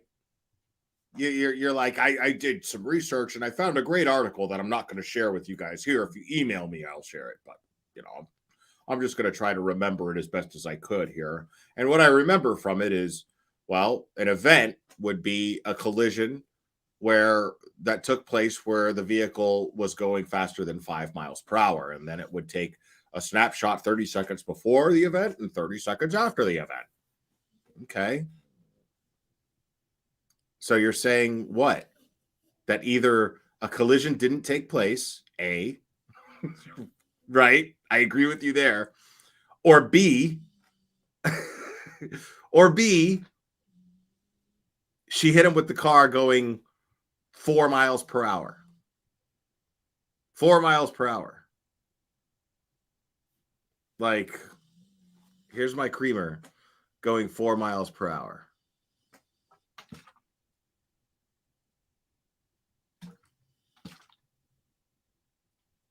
Fuck. I'm dead. What's your logic here, man? Like, I'm just trying to get it, dude. Karen was going 63 feet at up to 24 miles an hour or something like that, and then she actually drove through the point of impact. I don't have it in front of me, so I don't want to word it exactly. So what was that based on? I mean, I don't know. My understanding would be there's no events here, we don't even have that data. Got it. So if she drove through the point of impact, well, it's not going to pick it up because, they don't pick up things like hit and runs. That's crazy. Why? The SUV is not designed to pick up an event like a hit and run. It's only designed to pick up events where you hit something and then you stop at more than 5 miles per hour. But if she was going 24 miles per hour, and she just kept going, didn't stop, went through the impact, well, then it's not going to pick it up. That's fucking genius, bro. It's great logic right there, buddy. But Eddie's saying here there was no event, so I don't know. It's a mystery to me, and I'm not going to try to guess too much on it because. Why'd you bring it up? You have to. It's just like the medical exam. You can think about them to a certain degree, but at the end of the day, you really don't know until you see the full report. There is no report. Continuing on that, what black are you box talking about? Would not show. You just read it right there. There is no report. So any of the information referenced by the DA, I don't know. So, but the DA is not just making something up. There was some kind of data on that came. So, it's going to be interesting to see what the accident reconstruction is here that's put forward by the state. My understanding is and I don't know any of the details of it. I don't try to do anything that's going to interfere with anything. But my understanding is they do have an accident reconstruction that they've had since early on. Trace the signal. And that it's sorry, I got interrupted by a message. And that it's they have I apologize. The message threw me off. I don't even remember what I was talking about. Well, so that message was not effective. It just led to a problem. Anyways, we can move on from the black box data. Magnificent cunt. All right. This is talking in here. Let's see, this is me because I'm a moron. Massachusetts. So this is from the state. All right, so this is interesting. So Karen and Alan Jackson did return to the house where she lived that is owned by John's family, and John's family is still there. They violated their bail conditions by returning there, and that's documented here, including by a neighbor and you'll even see some photos here. There's Aaron. I mean, and, I do that all the time. Alan Jackson. I'm not going to make fun of them for that. I lose my train of thought all the time. Have her bail revoked just for doing that. Wait, could have her bail revoked for what? Bail. There's Aaron and Alan Jackson. The driver was hired by them, and they went back to the site, so she could have her bail revoked just for doing that. How do you know that's Karen? Have Alan Jackson in here, including by a neighbor you'll even see some photos here turning there, and that's documented here. Okay, Mark further stated that after using his driveway to turn around, the vehicle proceeded slowly toward O'Keefe's home and slowly rolled past the residence. Mark told us that there's too many typos here, but and I don't think that it's his fault. He did like a PDF transfer or something like that, and it fucked up the spelling on a lot of these things. So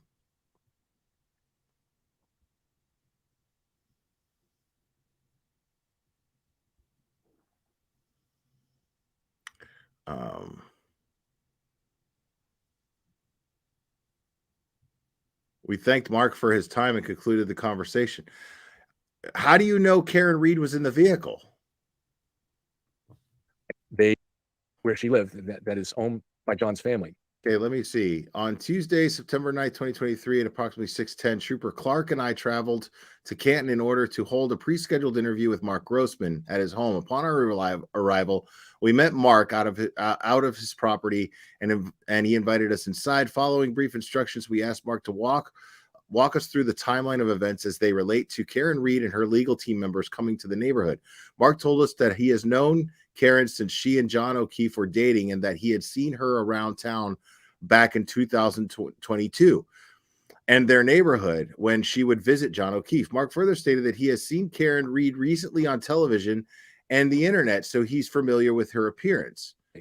John's family is still there. Okay. They violated their bail conditions by returning there, and that's documented. Okay. There. Sorry. Hold on. I want to get the violated their bail conditions by returning.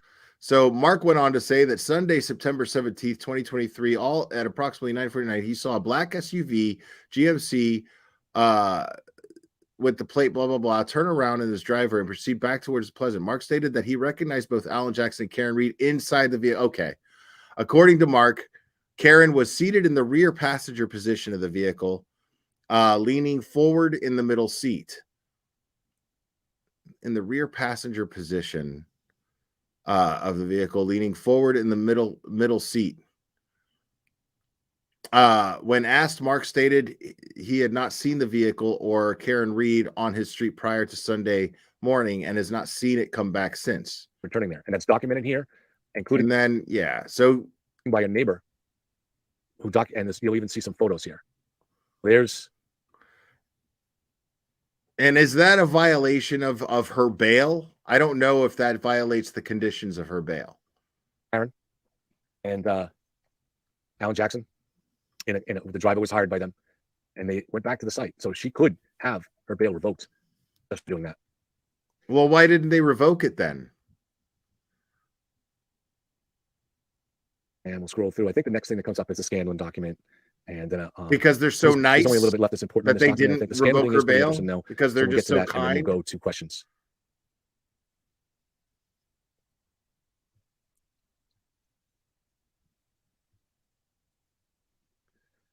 All right, this was, like I said, a very long document dump, but there's a lot of supplemental evidence that's put in here. Thank you for bearing with me. We're almost through. There's no easy way to do this. In case you're wondering, you're running this by yourself, and this is a really long document. And Hey, listen. All right, I'm gonna wrap this up real quick, but listen, whatever the fuck's going on in that chat about embarrassing behavior and blah blah blah, I don't want to fucking hear it. I really don't. I talked about this last night and I stated my opinions on it, but we're not going to argue and chat over who's making a movement look good or look bad. I'm going to be honest with you. I don't give a fuck about that. I really don't. I don't give a fuck about it. And I'm not going to sit here and this chat is not going to be where people start pointing fingers at each other about whose behavior is accepted and who isn't being accepted and blah blah. I don't care. I mean, the fact of the matter is that people who have opinions and strong feelings about this case, they're going to get emotional from time to time. Nobody here is perfect.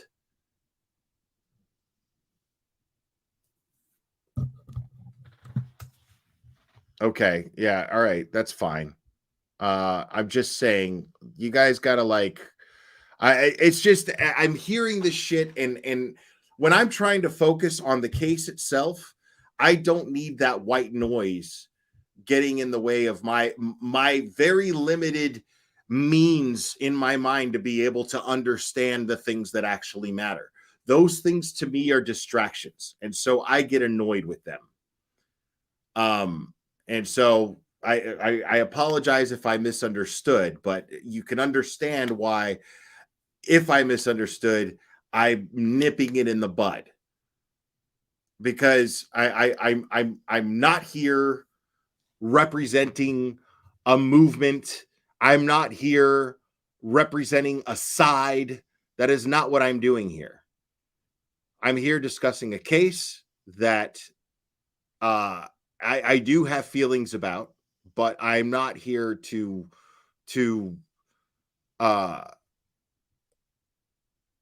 frankly, I'm not here to give a shit about what the fuck is going on all around it. I'm just not. There are things that I see, and I prefer to focus on the positives, and I think that everyone on whatever side that they plan to have, or whatever side that they feel that they represent, well, I mean, you have every right to do that, and you have every right to whatever, and you have every right to follow whoever you want to follow, and you have every right to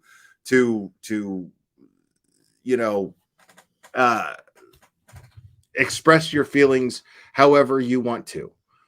But I'm just not going to sit here and listen to hypocritical back and forths when I see when people are sitting here saying, well, this side versus that side, and I'm seeing shitty behavior coming from both sides. You know what I mean? So I to me, it's a fucking silly argument, and it's ridiculous. And that's the problem where things get lost. When people are sitting here and they're saying, well, John O'Keefe got lost in all this. Well, worrying about that kind of shit, it doesn't help. Like if somebody is behaving in a way that you're embarrassed over, well, then simply disassociate yourself from that person. But I'm not going to sit here and fight for somebody's right to speak and say their piece and express themselves in a nonviolent action. I'm not going to condemn them. I'm not going to sit there and say everybody has the right to say something and then condemn someone else for what they're saying and doing. I'm just not going to do that.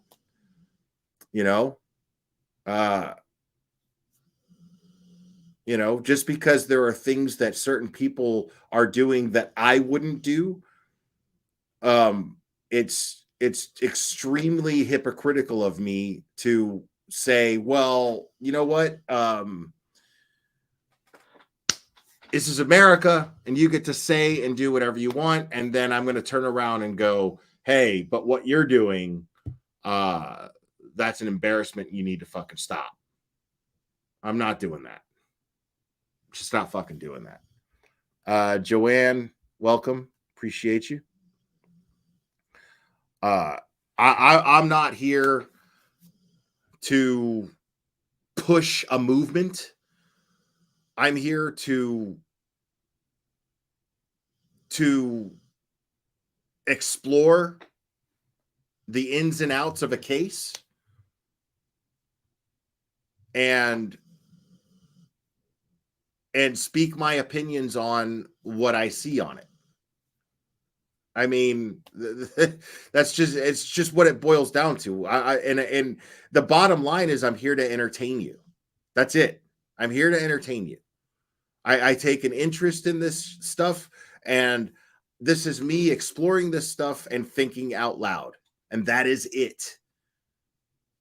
And I do not have an agenda one way or the other. And I refuse to be lumped up with other people who claim to have an agenda or clearly do have an agenda. I am not lumped up with anyone when it comes to this. There are people who I like and people who I respect, but make no mistake that I'm not lumped up with anybody. I'm not on team anybody here.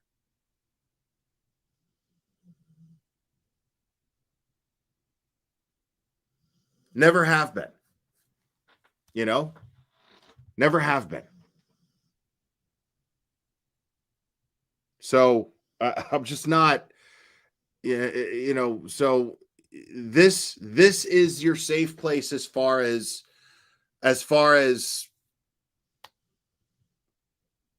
your whatever the fuck you feel or you think. I welcome people who feel differently than I do here. I welcome that. And thank you, Jack W, for gifting 5 memberships. Care Bear, Aussie Insider, Lauren TZY, Valhalla, and Val. Thank you so much. Welcome, guys. I appreciate you, Jack W.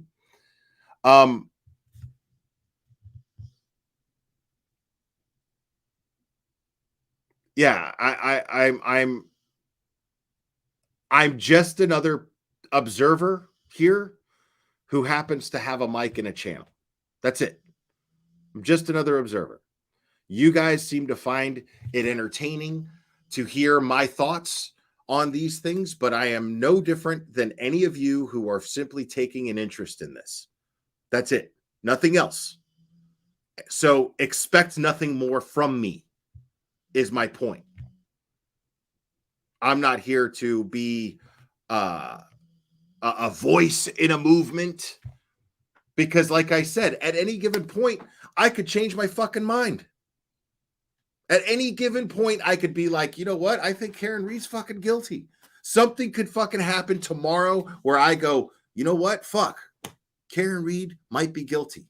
I am here to explore facts, to reach a conclusion as far as how I feel about the case, as far as my opinions and speculations go. That's it.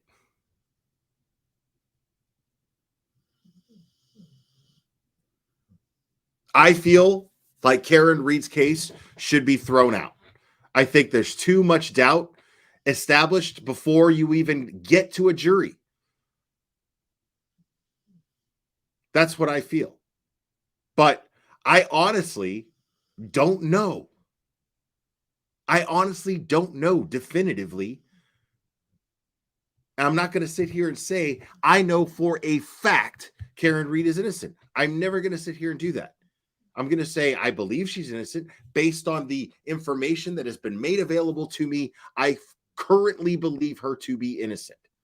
But I absolutely believe that her case should be thrown out. I know for a fact that her case has been handled nefariously. And there's a lot of shady shit going on in Norfolk County. How do I know that? Because of all the other things that I'm observing, besides just the Karen Reed case. All that happened, the Karen Reed case, all that did was spark my interest. And now I'm seeing all kinds of shit happening all around in that local area. I'm seeing how that select board works. I'm seeing how pissed off and disillusioned and disheartened all of the locals seem to be there. That is something I'm passionate about. I want what's best for them. I want to see these people who are standing up for what they believe in and care about. I want to see justice happen for them. Because obviously some shit's going on there that just isn't fucking right. It's not right.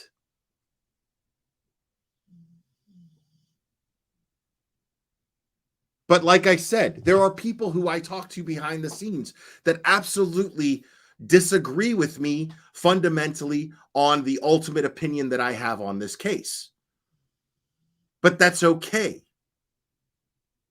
If I could do that with somebody who I have a friendship with, why can't we do that with each other? And I'm not saying if somebody says something fucking stupid, just be like, dude, that's fucking stupid. I'm not saying not to do that. Speak your mind, you know? But at the same time, I'm nobody to fucking tell you what to say or how to think or what to do. I am no authority here to do that at all. I'm not even here to set an example for you. Not even a little bit. Don't follow my example. I'm not trying to tell you to follow my example. I am here to entertain you, nothing else. If you are an adult and you don't have enough sense to fucking think for yourself and conduct yourself in a way that your fucking mommy or daddy didn't fucking, that your mommy and daddy fucking taught you, that's your problem. I'm not your mommy and I'm not your fucking daddy. Figure out how to fucking conduct yourself. It's not my place to tell you how to conduct yourself. And if I fuck up somehow and I'm held accountable for it, I'll take accountability for it and I'll deal with it. But dude, like, I am not somebody, I am not up here trying to set an example for anybody here. I am not bearing that responsibility. That is not what I am going to do. I refuse to do it. I am not bearing the responsibility of setting an example for a bunch of adults who know the difference between right and wrong. And I'll fuck with who I want to fuck with, and I'll blow off whoever I want to blow off. Same as any of you.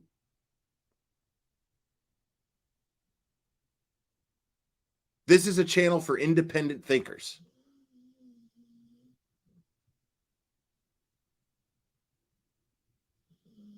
So people in here telling people how to you know, what to say and what to say to each other and how to handle each other.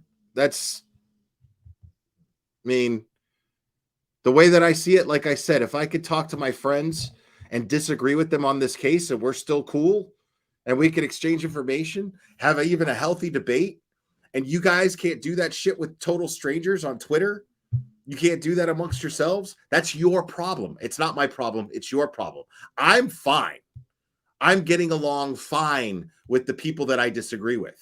If you can't get along with the people that you disagree with, that's your fucking problem because you're a fucking adult.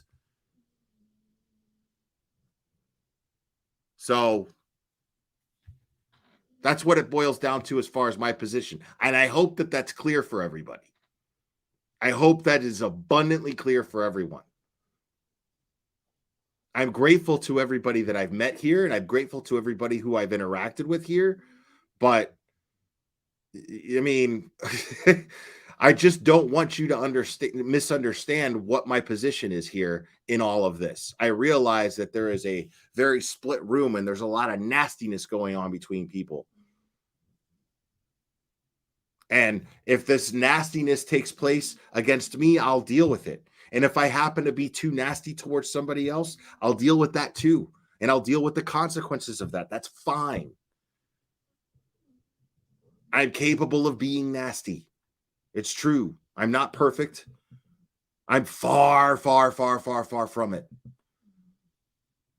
Again, I'm just a guy up here, an opinionated asshole with a mic and a channel.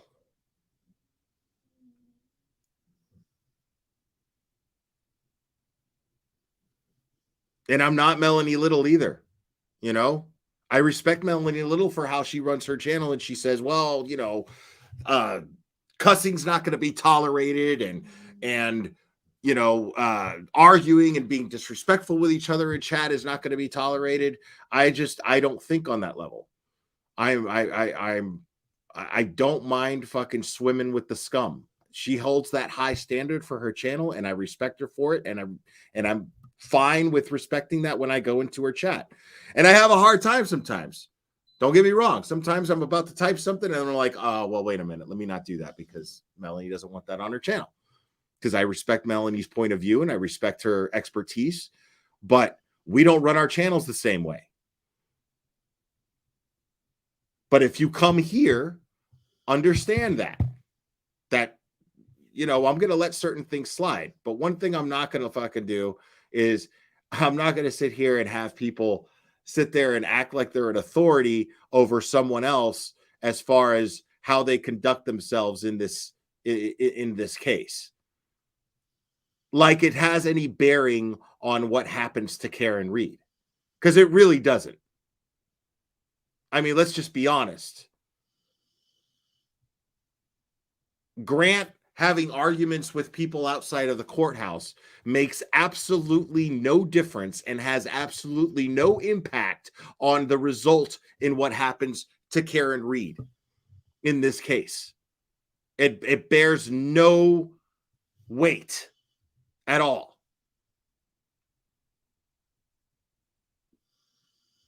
It bears no weight. Like it's insane to me. It's insane to me that people are like, oh, you know, this, you know, it makes us look not credible. Who cares how we look? Who gives a fuck? I don't care how I look in all of this. I mean, only for me personally, but I don't give a shit. I mean, you think a jury gives a shit what I think and how I conduct myself? A jury in Karen Read's trial is going to give a shit how I think and how I conduct myself on my channel? They're not going to give a fuck. The only reason they're going to give a fuck is if Karen Read is up here acting the same kind of fool that I am. Or one of the investigators is sitting up here acting the same kind of fool that I am on this channel. That's the only way it's going to make any difference in that trial. Other than that, it's not going to fucking matter what I say, what I do, and I'm not going to be treated or talked to like as if it is. So I'm just being very, very clear about this. It has nothing, what I say or do, what you say or do, it does not have any impact on the outcome of Karen Read's upcoming trial. Unless you directly interfere with the case.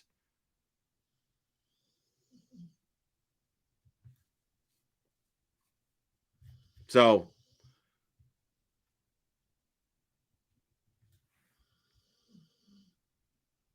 I'm glad that I have good relationships with people who I can count on for information, for credible information. I'm happy about that. But that doesn't mean, you know, that we're going to go get a fucking beach house for the weekend and party. You know what I mean?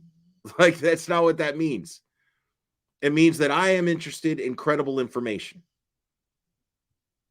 Simple.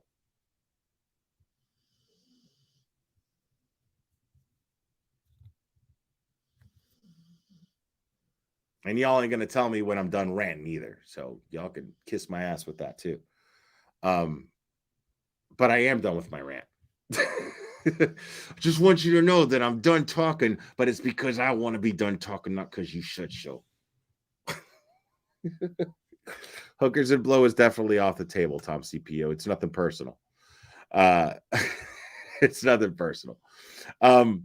Anyways, I am gonna wrap this up. We went 3.5 hours already.